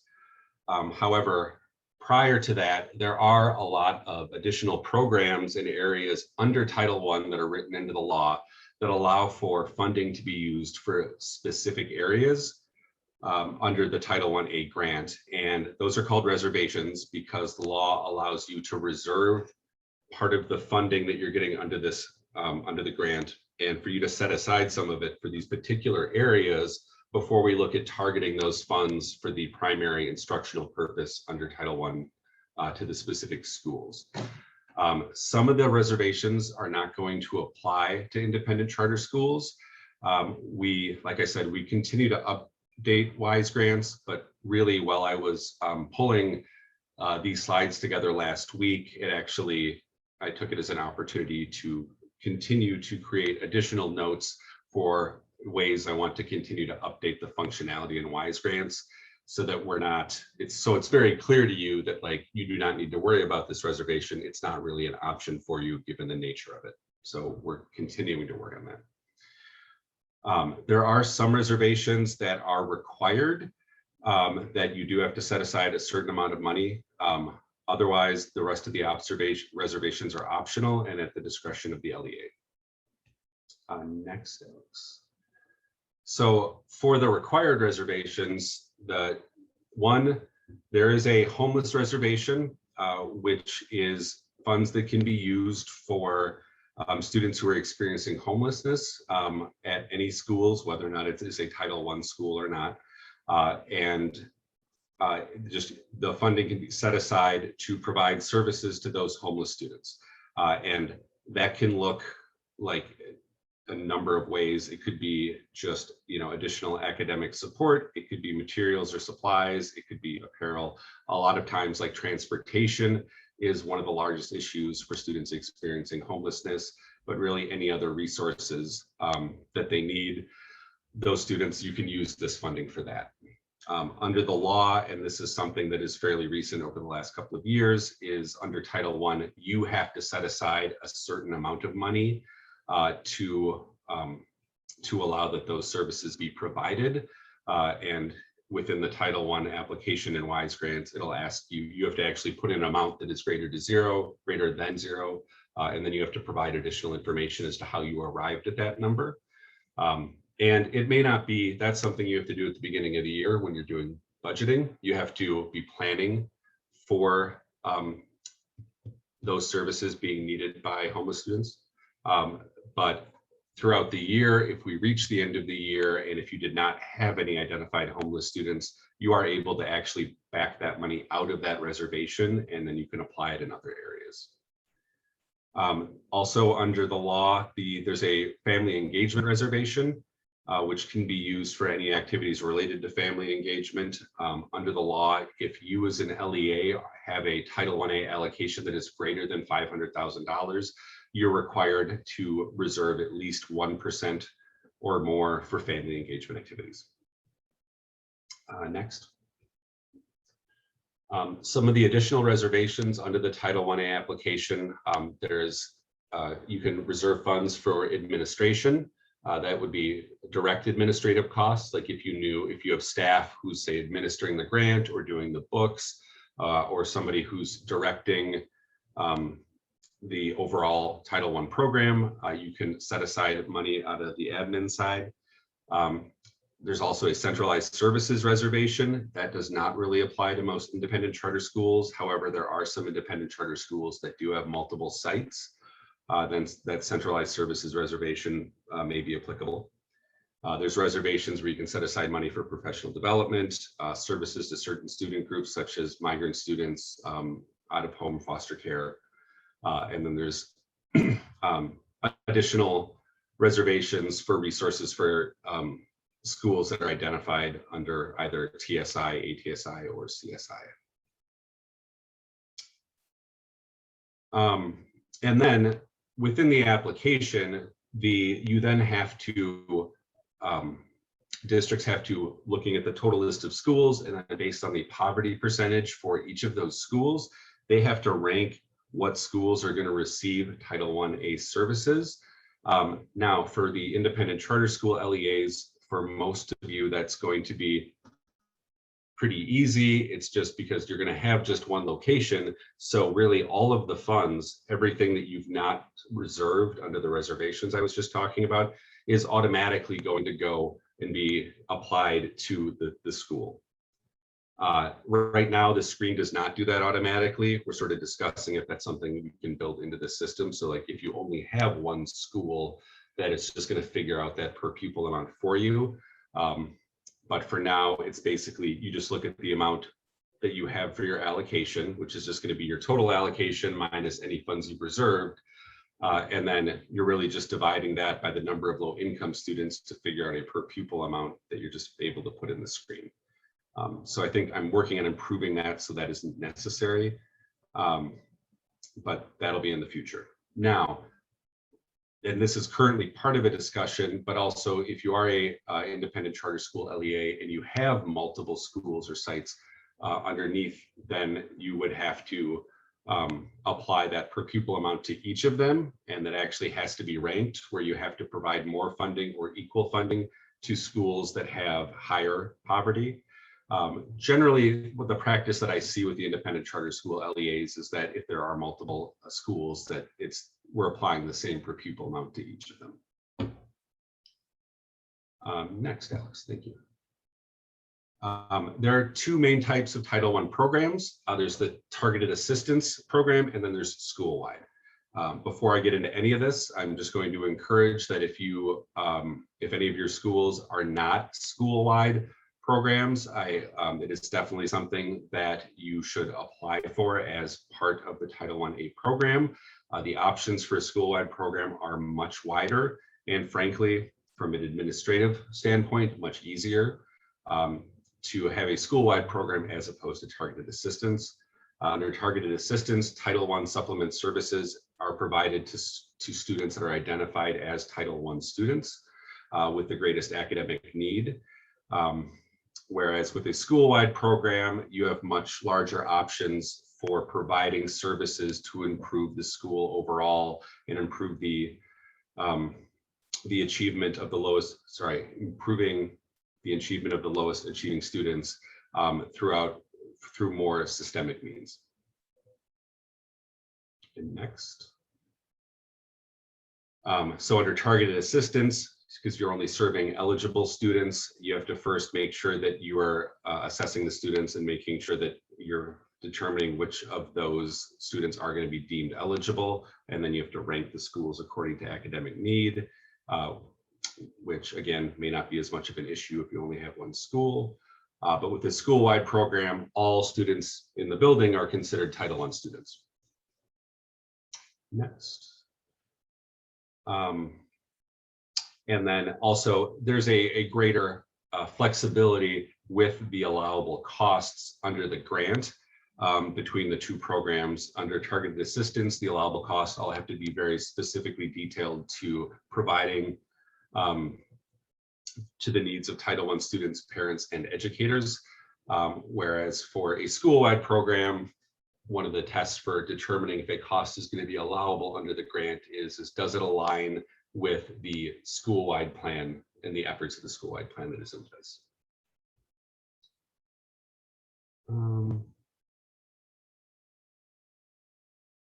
Yeah, and that's in addition to that's just also wanting to talk about as far as allowability under the grant. It is each program has its own specific requirements around what costs will be allowable using that grant funding.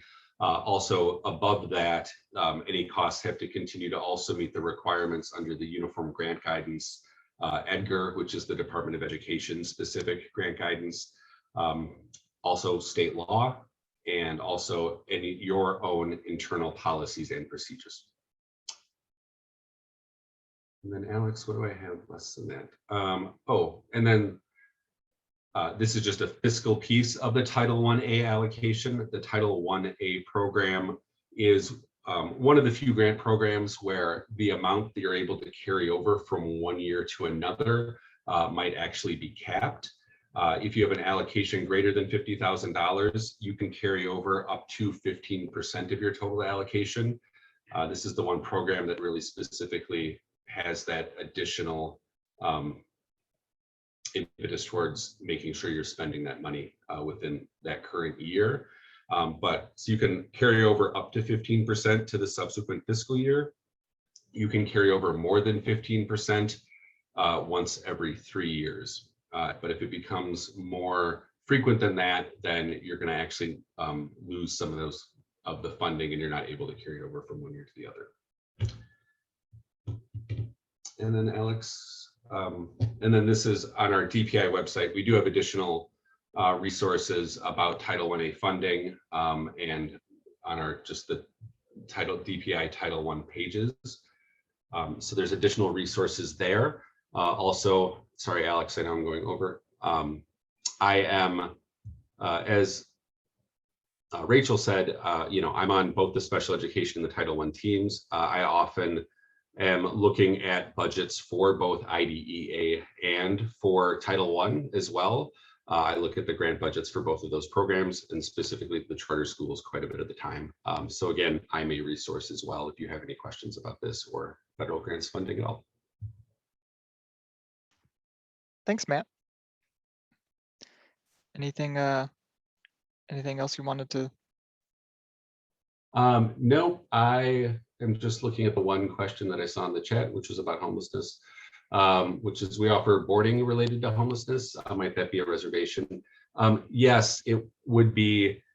I think I probably need a little bit more specifics just because it's a question when we get into any of the federal funding, the two primary rules or any of these costs, the costs need to be both reasonable and necessary in order to make that determination. But otherwise, really, there's a pretty wide range of allowability for those funds for students experiencing homelessness. So that I believe is something that would be allowed, anything like that that's going to really be able to attend school. Is the same tool that they use for the title the same that they use for IDEA? Like the one where you enter in all the information and then it gets, and what's That the name is- of it again? It's WISE grants.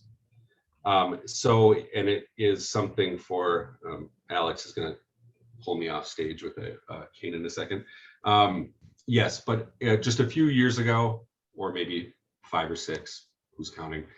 We had separate applications for some of the larger grant programs. We combined that into one platform, which is called WISE Grants, which is our federal grants management portal. And now any of the federal grant funding that we receive as a state that we then pass through to LEAs is all administered through that application. Thank you. Okay, well, having heard Matt's grandfather clock chime twice, I'm going to say if you have questions for Matt, and I'm sure you do, feel free to ask them at a later time and place.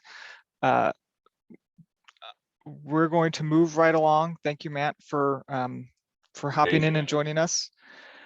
And we need to do some shifting around because our next presenter is actually on vacation, and he so graciously recorded his thoughts for us. So Sarah, do I need to stop sharing my screen so you can share yours? Mhm. Okay.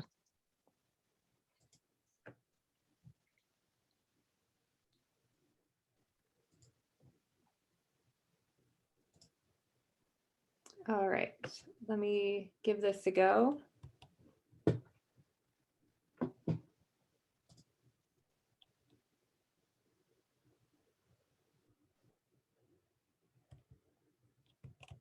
He starts talking like Hello, 10 my seconds name is in. Jeff Perry. I'm on the DPI customer services team, and thank you for watching this presentation. And I'm going to be giving you a high-level overview of the WISE data reporting process that I am calling WISE Data 101. So let's get started.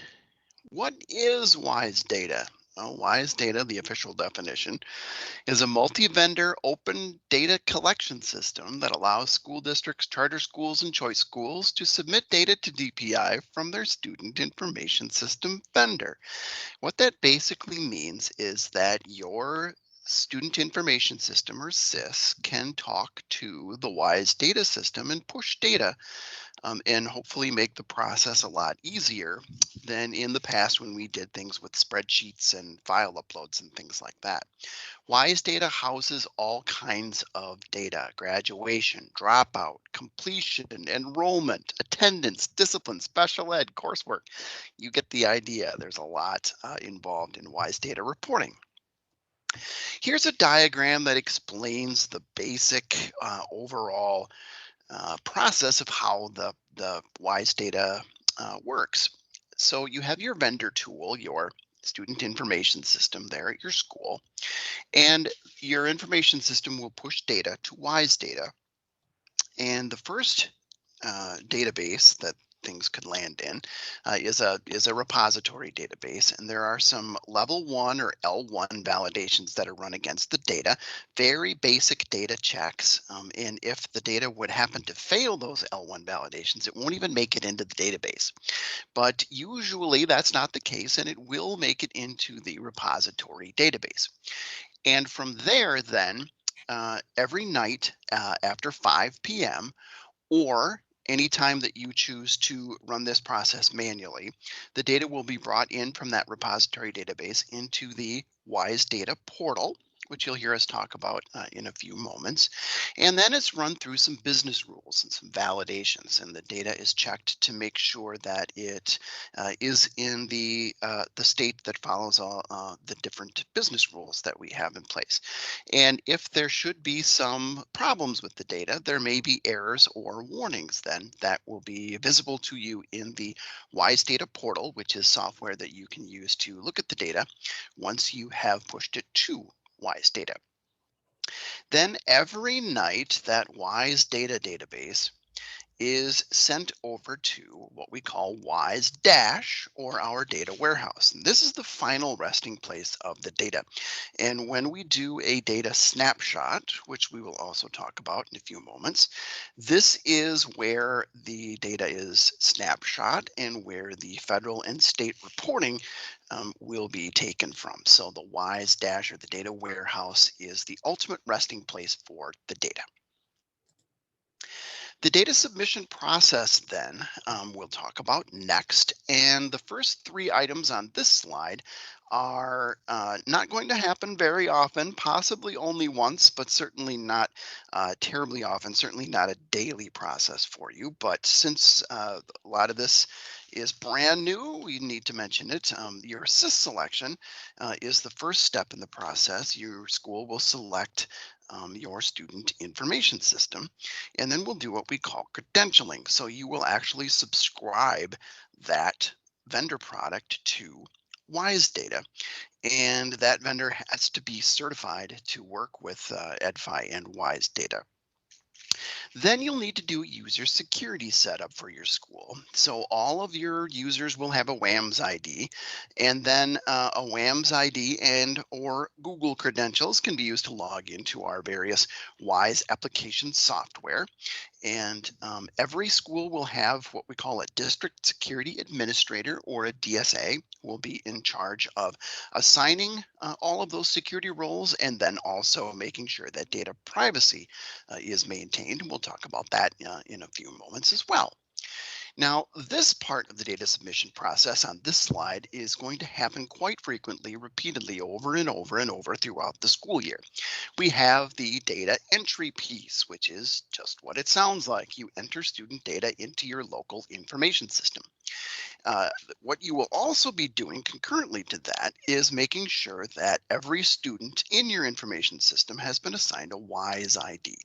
WISE ID is the unique student identifier that we have in DPI, so that we know that we're looking at the unique student in the database, so that if there's 2 John Smiths, each of them will have their own unique WISE ID, and we'll know which John Smith is which.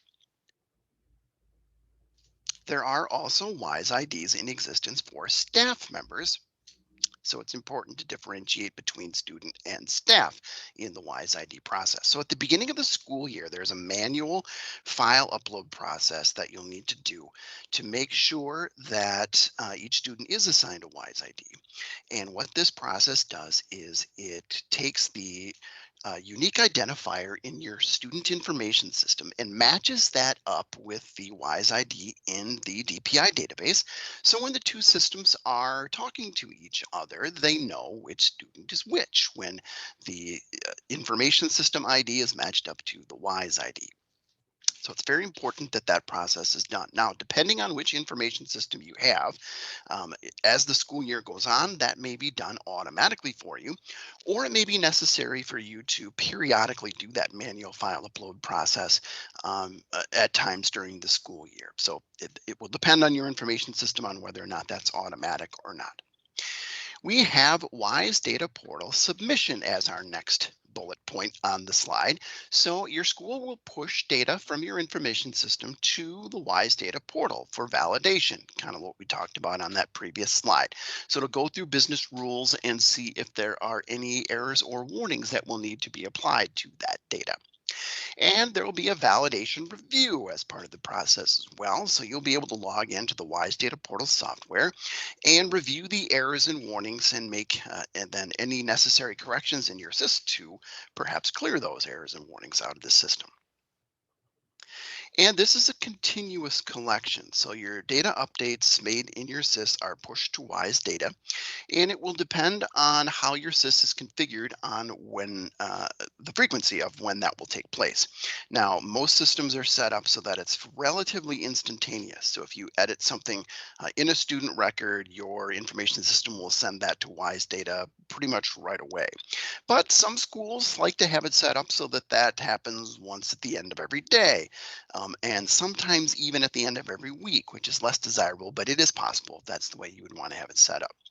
So, but the main point here is that those data updates you make in your information system are pushed to WISE Data.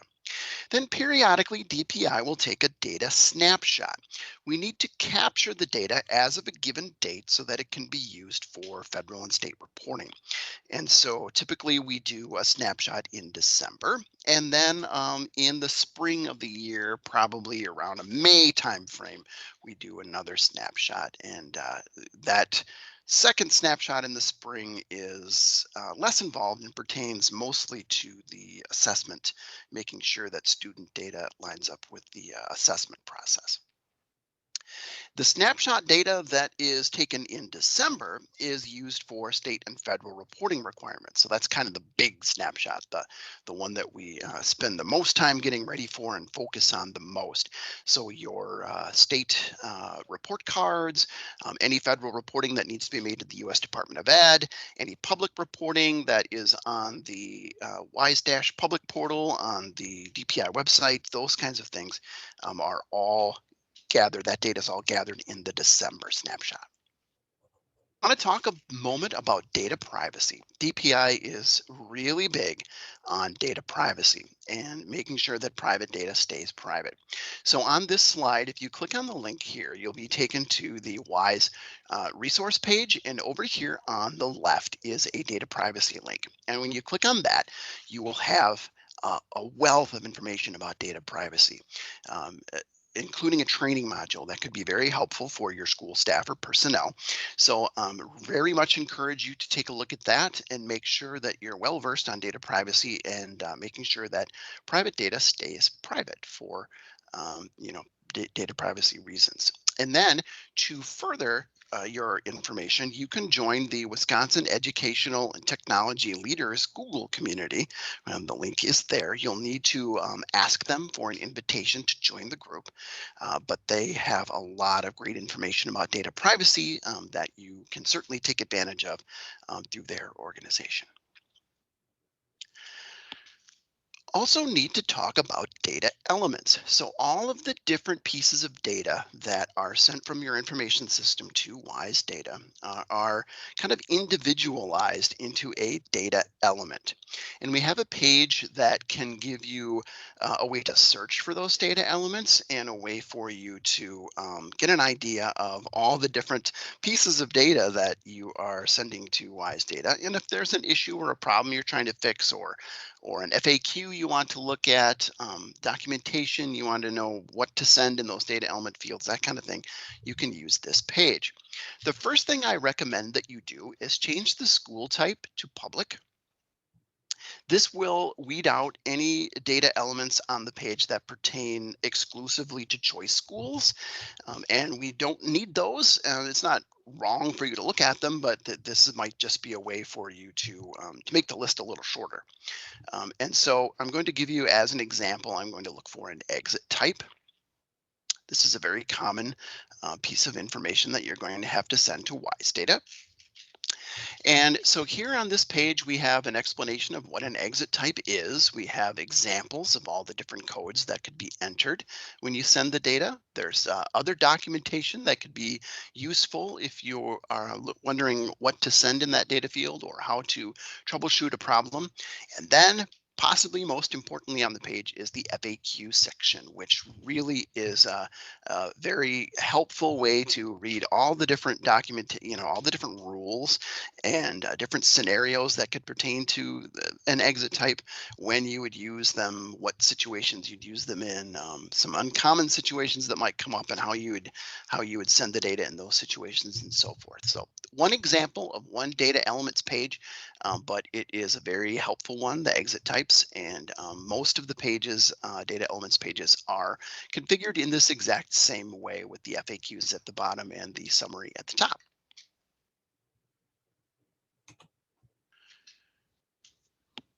In October of this year, around 8 weeks prior to the December snapshot, DPI will begin a data quality outreach.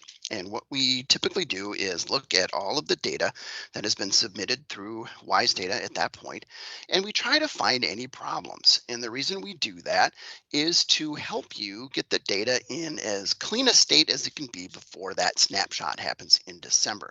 So if we see some things in the data that we think are not quite right, if there's something we think hasn't been reported yet, or maybe has been underreported, or just doesn't look right according to our data analysts, we will reach out to your school and inform you of that and give you some pointers perhaps of what you could do to fix that, or just maybe have you verify that it is indeed correct, whatever the case may be. But we do that data outreach 8 weeks prior, just to give you enough time to make sure that you can get everything correct before that December snapshot. And then there is the December snapshot. So it will encompass 2020 and 21 year end data, which this time around you won't need to worry about because you haven't sent in 2020 or 21 data yet.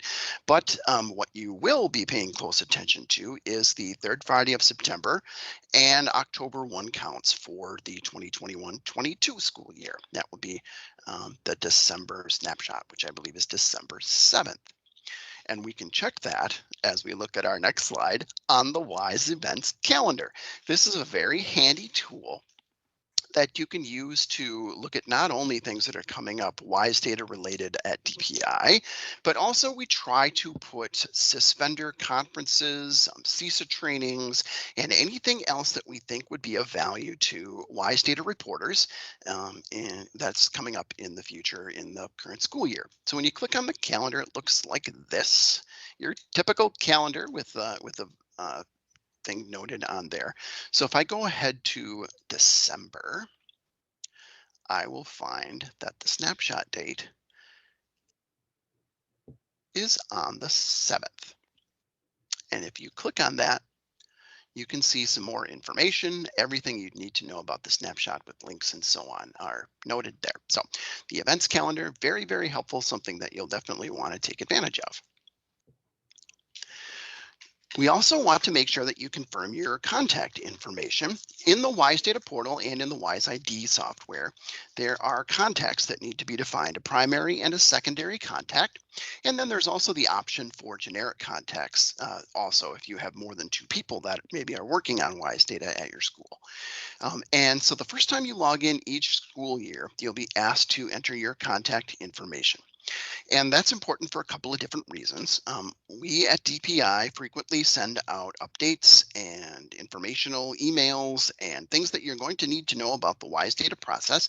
And we need to know who to send those to, right? So the contact information is important for that.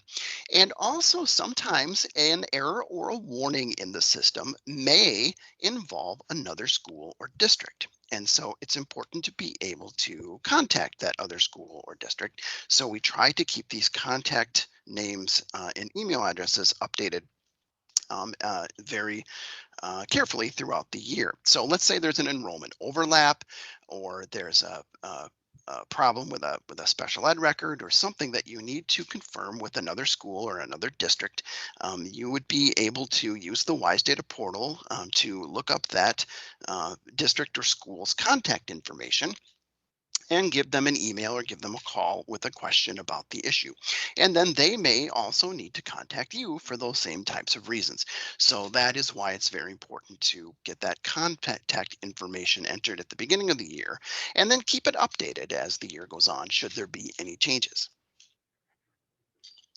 We would like to stay in contact with you so that you always have the latest information and that you always know what's going on in all things related to WISE Data.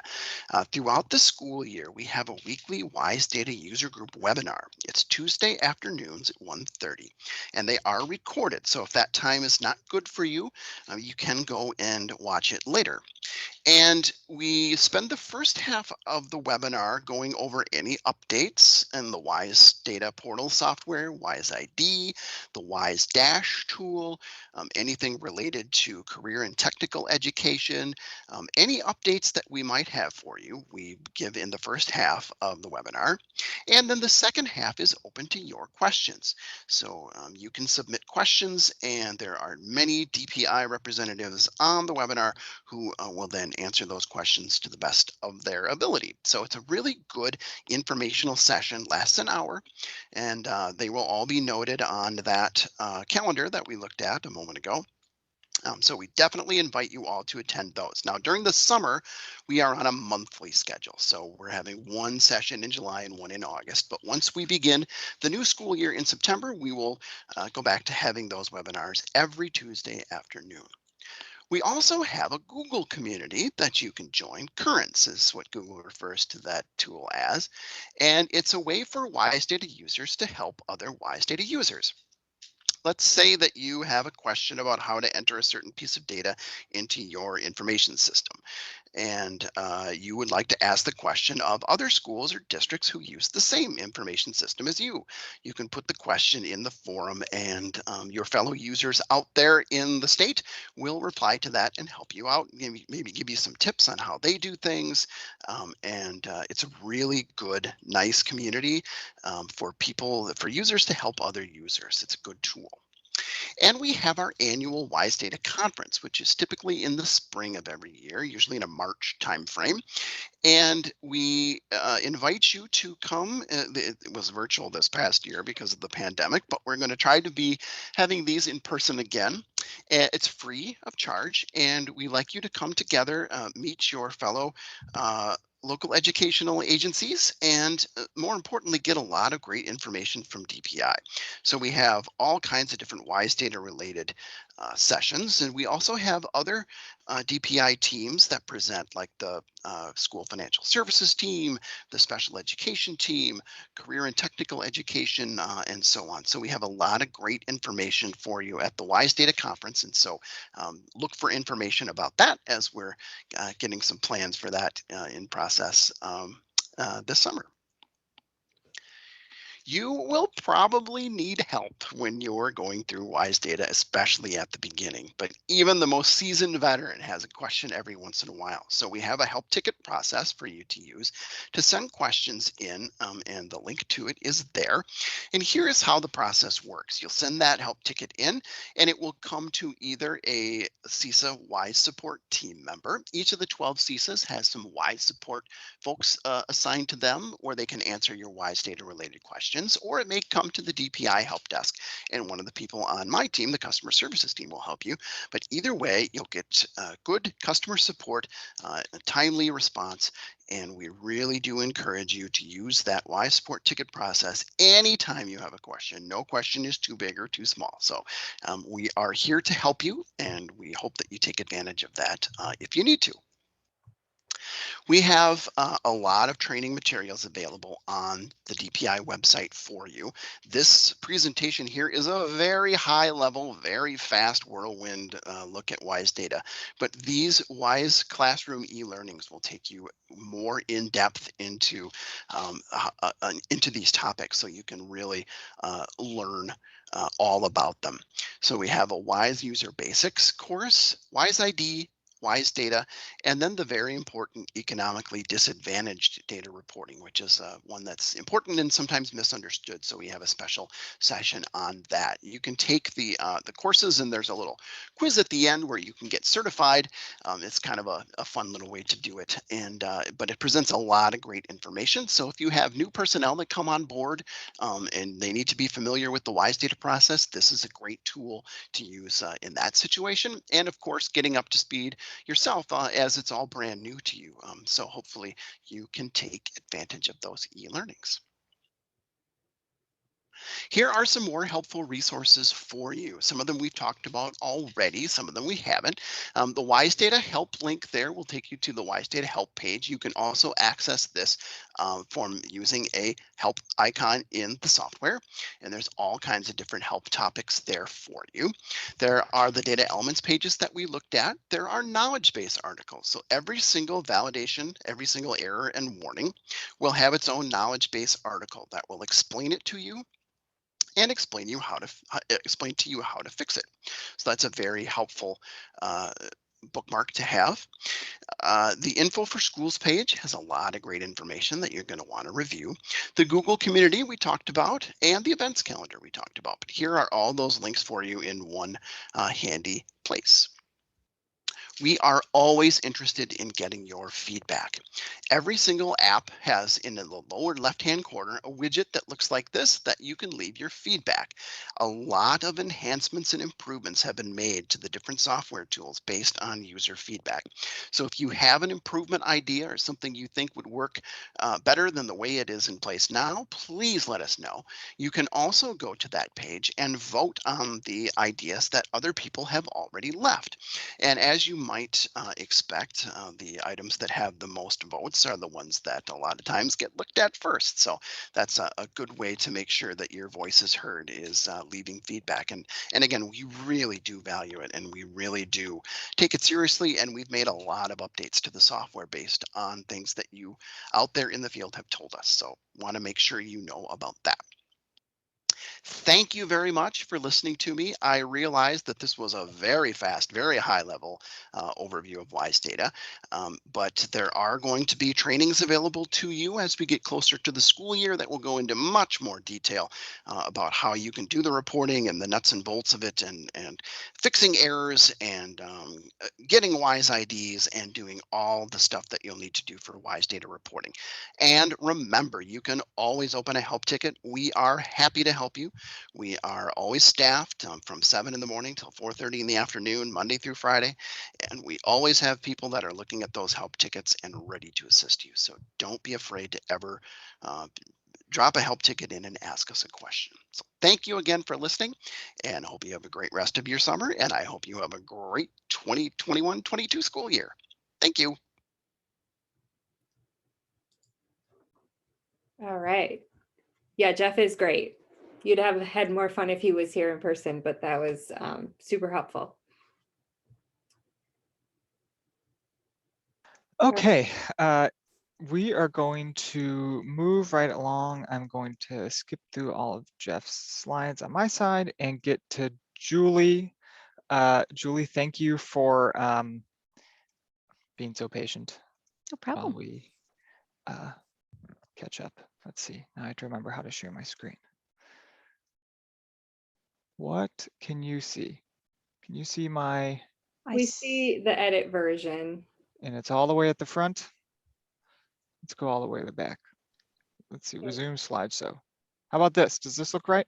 Perfect. Yes. We can't see you anymore, Alex, but I guess Who wants that anyways? at the moment. Why does it keep blinking at me? Here we go. Okay. Ready to go, Julie? I am. Brilliant. Let's get rocking and rolling. Great. Hi, everybody. My name is Julie Hagan. I'm an education consultant on the Teacher Education, Professional Development, and Licensing team. And I'm here today just to give a general overview about licensing in charter schools for you, so that hopefully you'll have a better sense by the time we're done. So next slide. Let's see. Let's try this. Here we go. All right, great. So first I'm going to talk about licensing for teachers. So all charter school teachers, either non-virtual or virtual, need to be licensed through the Department of Public Instruction. And most often, teachers are licensed in the grades and the subjects for which they're teaching. Their license needs to be either at the Tier 1, Tier 2 provisional, Tier 3 lifetime, or Tier 4 master educator license. And I'll give you a little bit of overview of the tier license in just a minute. But what you need to bear in mind is that they need to hold a license for the grades and the subjects that they're teaching. This tiered licensing system that I'll go into in a little bit more detail in the next slide does allow for someone to be hired as a teacher without having completed an approved teacher training program. But the level of the license or the tier of the license does drive or the eligibility for other processes, and we'll go into a little bit more detail on that as well. Finally, the charter school license, which is a Tier 1 license, does require that the teacher demonstrate their content knowledge in the subjects that they're teaching. So if they're going to be teaching math, they need to be able to demonstrate their content knowledge so that they can become eligible for the charter school license. The other thing I should note is that just because you're working in a charter school doesn't automatically mean that you must hold a charter school license. So for example, if you have a lifetime license as a math educator, grades 7 through 12, and you're teaching 8th grade math, the charter school license on top of the license that you already hold isn't necessary. Sometimes people feel like just because they're in the charter, that must mean that they need to have that license in addition. But if your full license already covers your assignment, then no additional license is needed. So this tiered licensing structure, I'm very visual, so we created this on our team to give you a sense of what the tiered licensing system is. And this is a structure for teachers, pupil service people, like school counselors, school social workers, school psychs, and administrators like pupil principals and directors of instruction, superintendents. We have other types of licenses like special ed aid, but they don't fall under this tiered licensing system. They're in the other category. So you'll notice under Tier 1, that's where the charter school license falls. And on the bottom half of the Tier 1, you'll notice charter schools. It's a license in and of itself that can be renewed. It's a 5-year license, requires you to demonstrate your content knowledge to earn it. And someone can work under the charter school license for their entire career. But you'll notice that it does not have an arrow over to the Tier 2 license level. Those Tier 1 licenses above, like the 1-year license with stipulations, which was formerly known as an emergency license for those of you who've been around for a little bit longer, that 1-year license with stipulations, there's an expectation of action every year that's taken with the eventual goal, typically, of moving to the Tier 2 provisional level. So oftentimes what happens is someone who isn't yet eligible for a charter school license or for a provisional license is hired. They have at least a bachelor's degree, and they agree to enroll in a program and make progress in that program every year until they become eligible for the program's endorsement for the full Tier 2 provisional license. So so you'll notice that top half of licenses, like those under the 1-year license, the 3-year license with stipulations, which is an option for the already licensed teacher. And then of course we have this 1-year board requested license, which is something for those people who are hired to be principals or other administrators prior to being eligible for the full license. So once someone becomes eligible for a Tier 2 provisional license, then that's the license that someone can work under for at least 6 semesters or the 3 years term of the license, so that they can count that experience towards being eligible for the lifetime license. So that's something that you should know, that if someone has a charter school license only and they work for 3 or more years, if they don't have a provisional license, that license, the charter school license will never move towards lifetime license, nor will so the years of experience that count towards lifetime eligibility have to be completed while holding the provisional license under the tier 2 level. If someone doesn't work under the tier 2 license for 6 semesters, that license is renewable. You'll notice just below there, it points you down that it doesn't go away if the experience isn't received. So that's a renewable license every 3 years until such time that they become eligible, or it could be that someone isn't ever regularly employed. They may be just short-term subbing, and in which case that's just a renewable license every 3 years. If they do get the 6 semesters of experience and there's no statutory stipulations cited on their license, then that person can become eligible to apply for the tier 3 lifetime license. And that license stays as a lifetime license as long as someone is employed in education, either substituting or regularly employed, full-time, part-time. That license stays valid as long as they're in education. What it does require, though, is every 5 years, if there's no other application that comes in for any reason, then they're required to do a background check application, which is at a much smaller fee. It's about $45, and it's what the legislature has required of us to just make sure that every 5 years we're doing a check of background.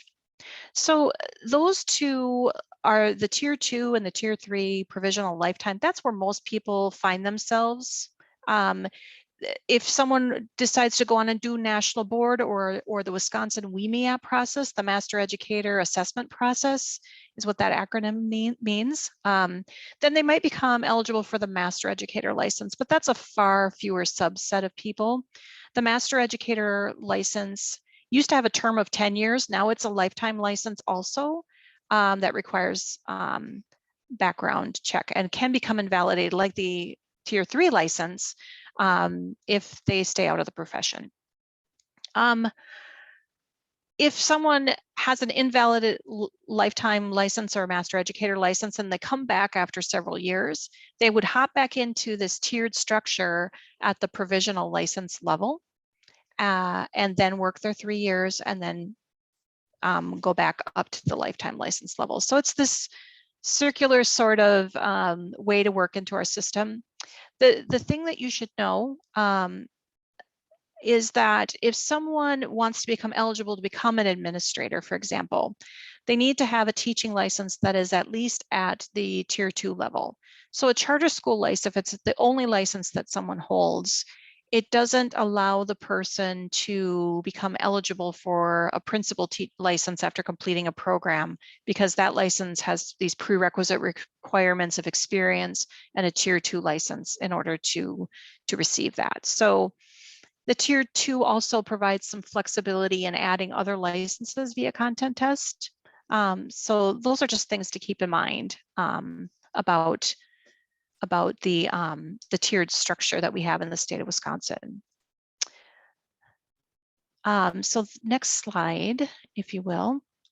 So what I wanted to do was just talk a little bit more about the charter school license and some typical scenarios that you might encounter. So you might end up hiring someone who has a bachelor's degree but no license. And that is an acceptable thing to do. But the solution for that then would be that typically what has to happen is they're hired under a 1-year license with stipulations, or what was formerly known as an emergency license.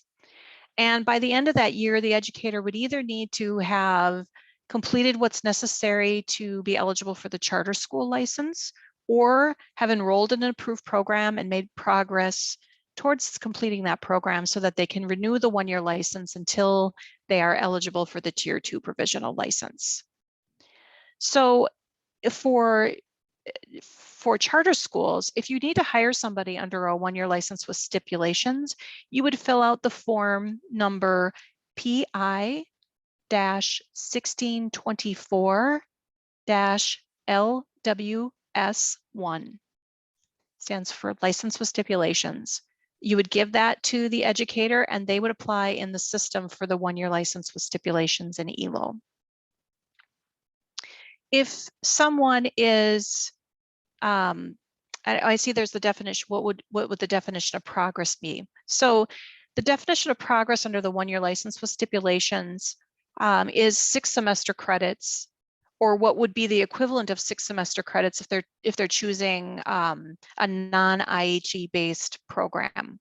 So if they are enrolled in CISA 1, for example, CISA 1 is not an institution of higher ed that grants credits, but they have a progression in their program that would be the equivalent of 6 semester credits through this quote unquote alternative or non-IHE based approved program.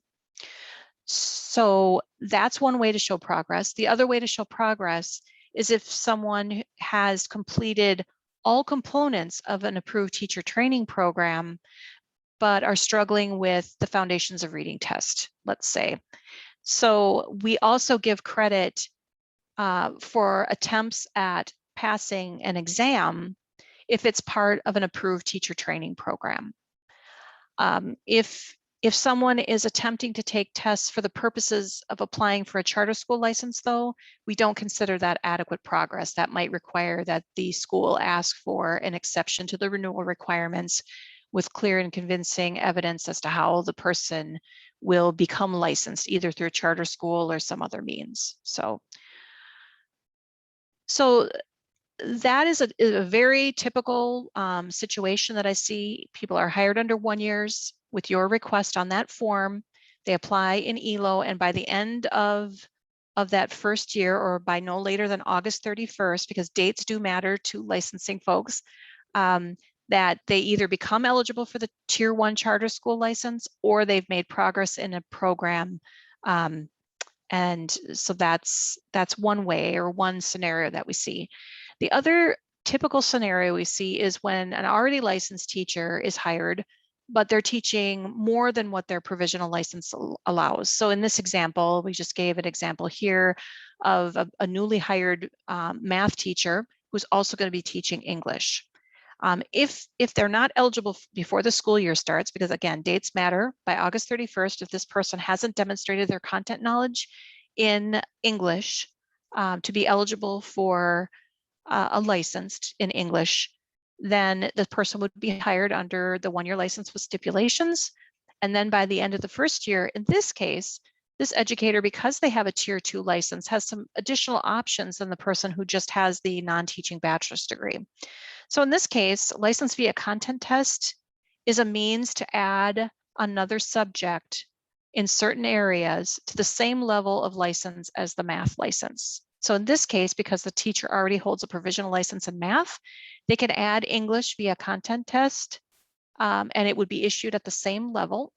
And then all the licenses at the provisional level then may eventually become eligible to become lifetime licenses. So that is one way to do it, or the teacher might choose to enroll in an approved program, either way.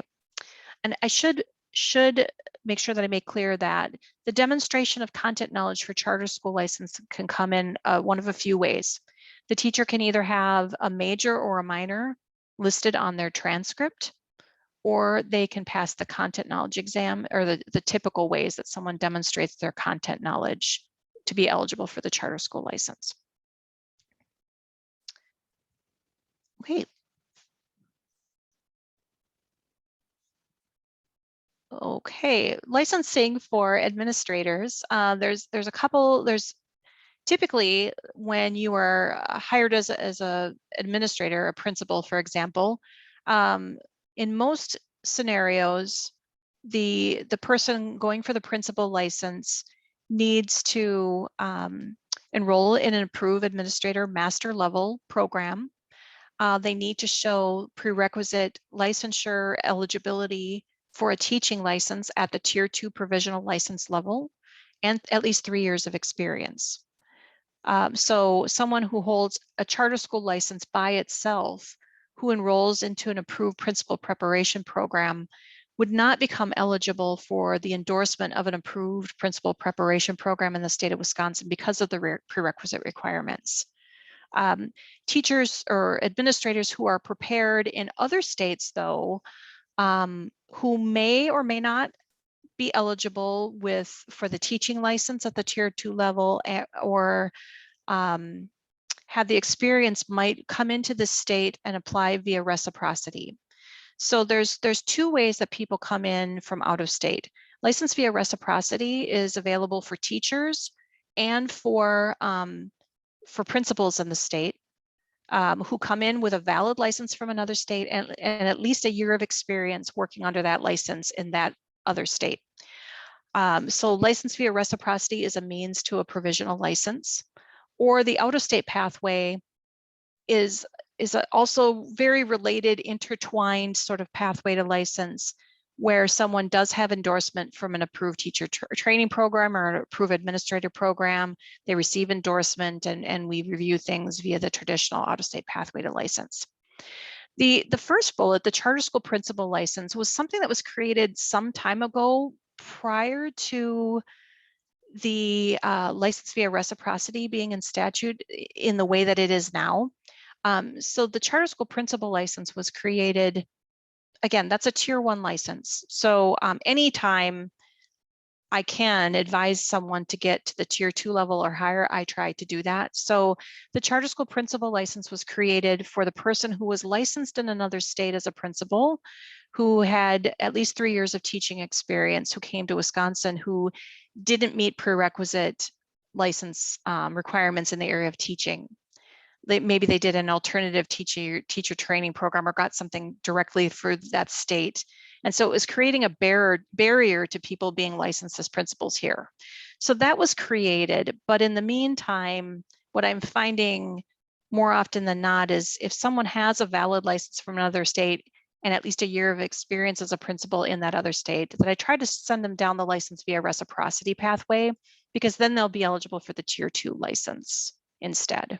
So just to be aware that charter schools do have this additional charter school principal license available, but there might be a better way so that we can get them at the higher level. I just wanted to bring up, show you or cite you, I won't go through all of these, but here's some of the citations related to licensure for charter schools. 12102 is just the need that all schools need to have appropriately licensed people, professional staff, teaching, administrators, and pupil services. Sometimes I get questions because 118 seems to talk about instructional staff only. And so there's lots of questions about the need for administrator licenses. So here's some of those citations. And I'm not sure if we have any virtual charter schools on the call today, but We don't. no? Okay, thank you. So this is just a frame of reference. Virtual charter school teachers have to be fully licensed. Charter school licenses are not available to those folks, just FYI. So if you have any questions, I'm happy to be on the line with you today, but otherwise, the way that you reach out to our team for support or questions about licensure is through this link. It's our help desk. Your questions will be vetted, and oftentimes, if a staff member specializes in a particular area, then those are forwarded to that person to respond to. But I just wanted you to all be aware of that. And so if there's any questions or anything that I missed in the chat, see, we talked a little bit about the definition of progress under the 1-year license. I will say, just let me mention that, you know, the COVID-19 has done a lot when it comes to people's abilities to make progress and approve programs. So sometimes when someone hasn't been able to enroll in a program or schedule a test due to COVID or limited availability at testing sites, schools who need to have someone renew the license can ask for which is typically a one-time request for exception to the renewal requirements for the 1-year license with stipulations. So that is available for people to exercise that option when there's extenuating circumstances. What it requires is a letter along with clear and convincing evidence as to how this will be corrected moving forward. So a typical thing will be just that, you know, COVID-19 made it difficult for me to to schedule a test, or I did not feel safe, but now I've got it scheduled and here's my registration date, or something along those lines. Brilliant. Any other questions for Julie? Again, you can follow this link that's on the screen to contact the licensing team if you think of something. Okay, Julie, thank you so much for hopping on and for being flexible. Yeah. John, are you on? Hello, I'm here. Hey, John, thank you for also being flexible and hopping on. Your slides are up next. Do you want to just dive in and move right along?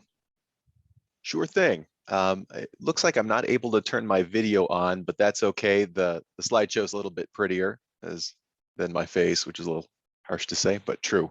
All right. Hope everyone's having a good afternoon. I'm John Wong. I'm from the Office of Educational Accountability, and we are the office that produces, you probably know us for producing report cards. Happy to take you through a brief walk through that process. Next slide, please. So the Office of Educational Accountability implements several, not all of them, but several of Wisconsin's state and federal accountability systems. The two big ones are the state accountability system, which are the school and district level report cards, as well as the federal level ESSA accountability, which you might know as ESSA identifications. And it's also important to note that there's also IDEA accountability, which I believe you heard about earlier today, and that's implemented by the DPI special education team. Next slide, please. So with the state accountability report cards, all public schools and districts in the state receive these accountability report cards, and choice schools will also receive report cards for their choice students. And in order to receive a report card, you have to have at least 2 years of data with at least 20 tested students in that data set, and those students were full academic year or FAY.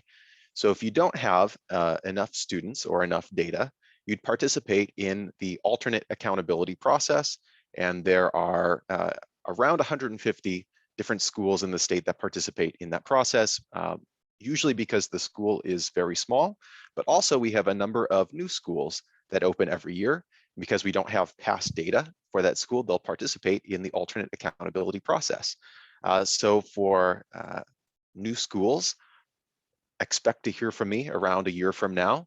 There'll be a self-evaluation process that's undertaken by the school and certified by your district administrator.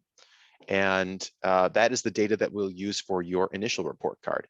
After that, once we have enough student assessment data, if your school is of sufficient size and has enough tested students, then you'd participate in this more regular accountability report card process. And the state accountability report cards that we produce are required by state statute, and they're released in the fall of the following school year. So if you have students that are taking assessments in spring of 22, the report cards that will be produced based on those assessments will be released in the fall of 22. Next slide, please. All right, and here's just a brief look at the first page of the report card. This looks a little different from the past. It's currently undergoing a little bit of redesign. So the end design will shift a little bit from the image that's up here on the screen, but it'll look fairly similar. There's 4 major components to this front page. There's an overall score and rating, which is on the center left, which is the sort of famous star rating system. There is school information, which is at the top, including just general school details, what grade ranges are enrolled in the school, the number of students that are enrolled, as well as some demographic information. In the top left, which is a new feature that'll be implemented in the report cards going forward, will be a statement from the school, which is optional, but it is a statement that is provided by the school to tell the public and any other readers of the report card a little bit about themselves. At the bottom of this front page are the themes that'll be echoed throughout the rest of the report card, which we won't be getting into today, but just so you know what they are, there are 4 priority areas. They are achievement, growth, target group outcomes, and on track. to graduation. Next slide, please. All right, for the timeline for the state report cards, there are 2 releases. There is a secure release, which happens in October. So again, for assessments that are happening in spring of 22, this will be October of 22 when this is happening. There'll be those secure reports will be able to be accessed by a secure login site called SAFE. And those reports contain non-redacted data. So if you have particularly small student groups in any particular subgroups, let's say, for example, students with disabilities, because that's a secure report, there will be information that's on there about that small group. And those secure reports should never be shared because of that sensitive information that's contained on them. And that secure release provides an opportunity for internal review, as well as an opportunity for an inquiry for any data corrections. The next month in November, there is a public release, which is the final release. There's no more data inquiries or corrections that happen at that point. And that public release will be available on a publicly available website, and that is information that can be shared with your stakeholders. Next slide, please. So the second half of what OEA does is ESSA accountability. So ESSA is the Every Student Succeeds Act, and it's part of what we call the Joint Federal Notifications Packet here at DPI. And that is a release system for 2 major pieces of federal legislation, ESSA, as well as the Individuals with Disabilities Education Act, IDEA. And there's a number of different teams that contribute to this Joint Federal Notifications Packet. OEA, the Office of Educational Accountability, where I am, is just one of them. The Title I team also takes part in that process, and the special ed team also takes part. Between OEA and Title I, we form the ESSA system. Special ed and Title I work on the IDEA system together, and all together, that's where the teams collaborate to have a single release date for the reports called Joint Federal Notifications. Next slide, please. So ESSA requires an identification system, and so there are 3 identifications that can happen in the system, and these happen between every year for TSI and up to every 3 years for CSI and ATSI. Because of COVID-19, the timing of these identifications is a little off, and this is something you won't have to worry about for hopefully for another year or so. Those 3 identifications, just so you're familiar with what they are: CSI, Comprehensive Support and Improvement, Additional Targeted Support and Improvement, and Targeted Support and Improvement. Next slide, please. And the ESSA system uses 5 indicators: absenteeism, achievement, ELP progress, graduation, and growth, depending on the situation at your school. So for example, if your school does not graduate students, you are not going to be evaluated on the graduation indicator for that. So any component that is relevant to a population that's at your school will be part of that ESSA identification, ESSA indicator and ESSA identification system. Next slide, please. Finally, I just want to provide an overview of the timeline, or the typical timeline of these report releases for you. So like we've already said, in October, there's the secure report card release. November, there's a public report card release.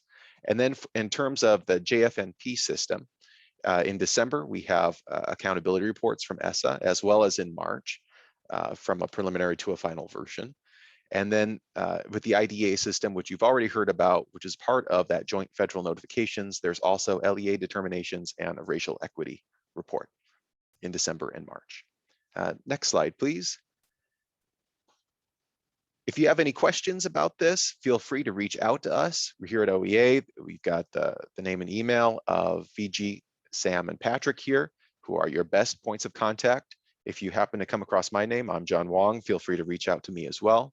We have an accountability website, which has lots of information. I understand it can be a little overwhelming, especially at the beginning. So please feel free to reach out to any one of us if you have questions about this process. And thank you. Thank you, John.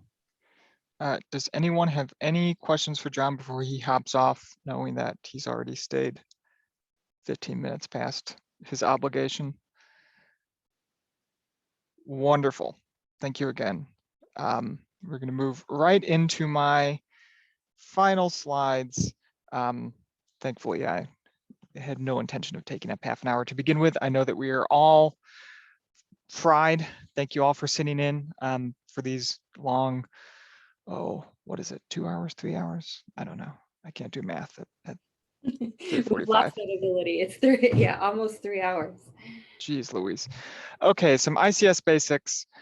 I don't know why it does this to me, but here we are. That's me.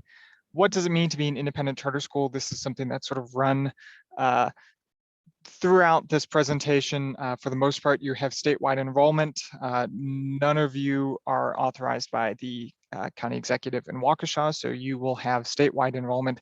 There's no open enrollment process that you need to worry about. Your students can come from Kenosha if your school is in Racine. They can come from Racine if your school is in Kenosha. You're not authorized by a district, which is how you ended up in this 3-hour presentation to begin with, and you cannot be virtual. Now, there is a provision to be hybrid, but hybrid should be distinct from virtual, and we can have that discussion if we need to, but you should be primarily almost exclusively in person. So I think the number one thing that everyone's going to worry about now or a year from now is how do we get paid?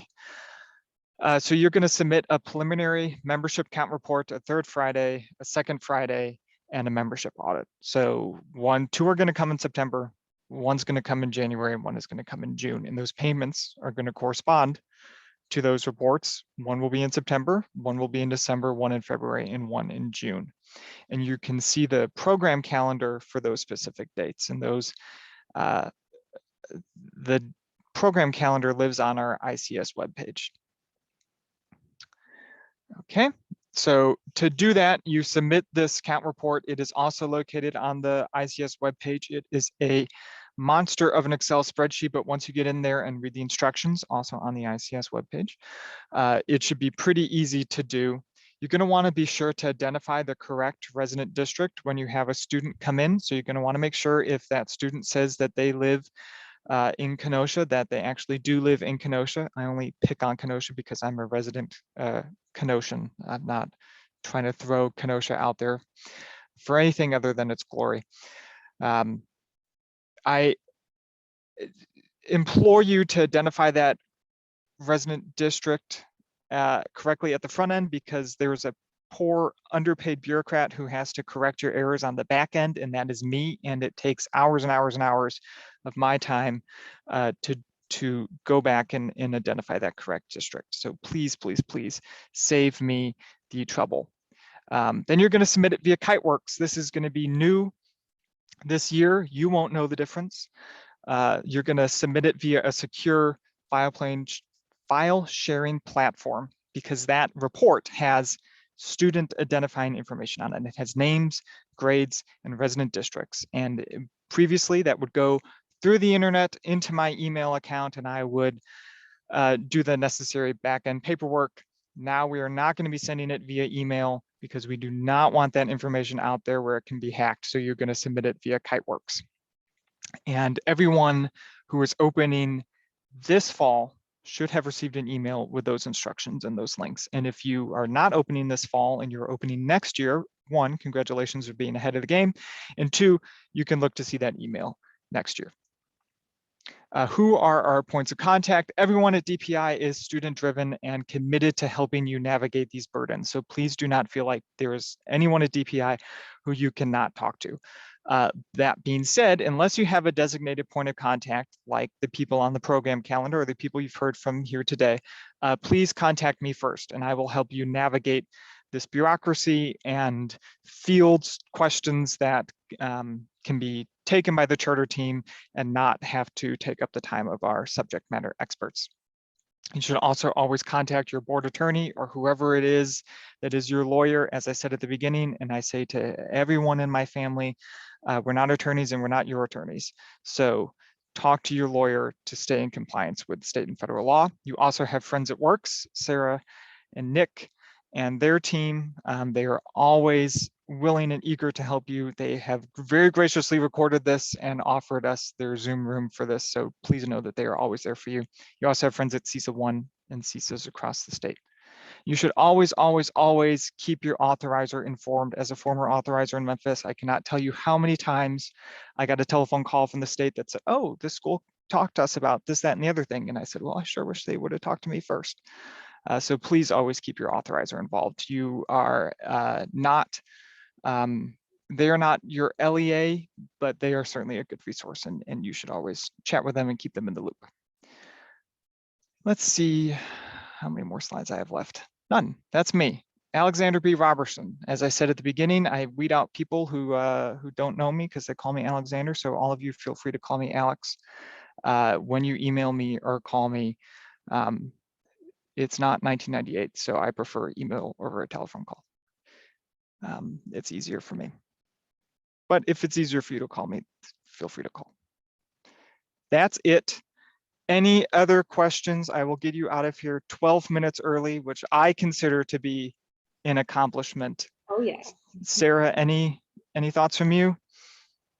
No, this was so wonderful. Thank you for this resource. Works will have these slides available on our website and in our newsletter, as well as the recording, both the whole recording and eventually broken up into pieces, so you can go back to it. And then I know, Alex, this was hopefully, we were kicking off something that may grow and continue. So we may have even more resources for you as the year and years go on. Absolutely. Okay, well, thank you so much, everyone, for sitting in and dedicating so much of your time for what I hope was not just to sit and get. I hope this was meaningful and helpful to you. Other than that, I will talk to you all later, and I'll see you on the other side of this Bucks game, hopefully celebrating some world champions. So talk to you all later. You know where to find me if you need me. Bye now.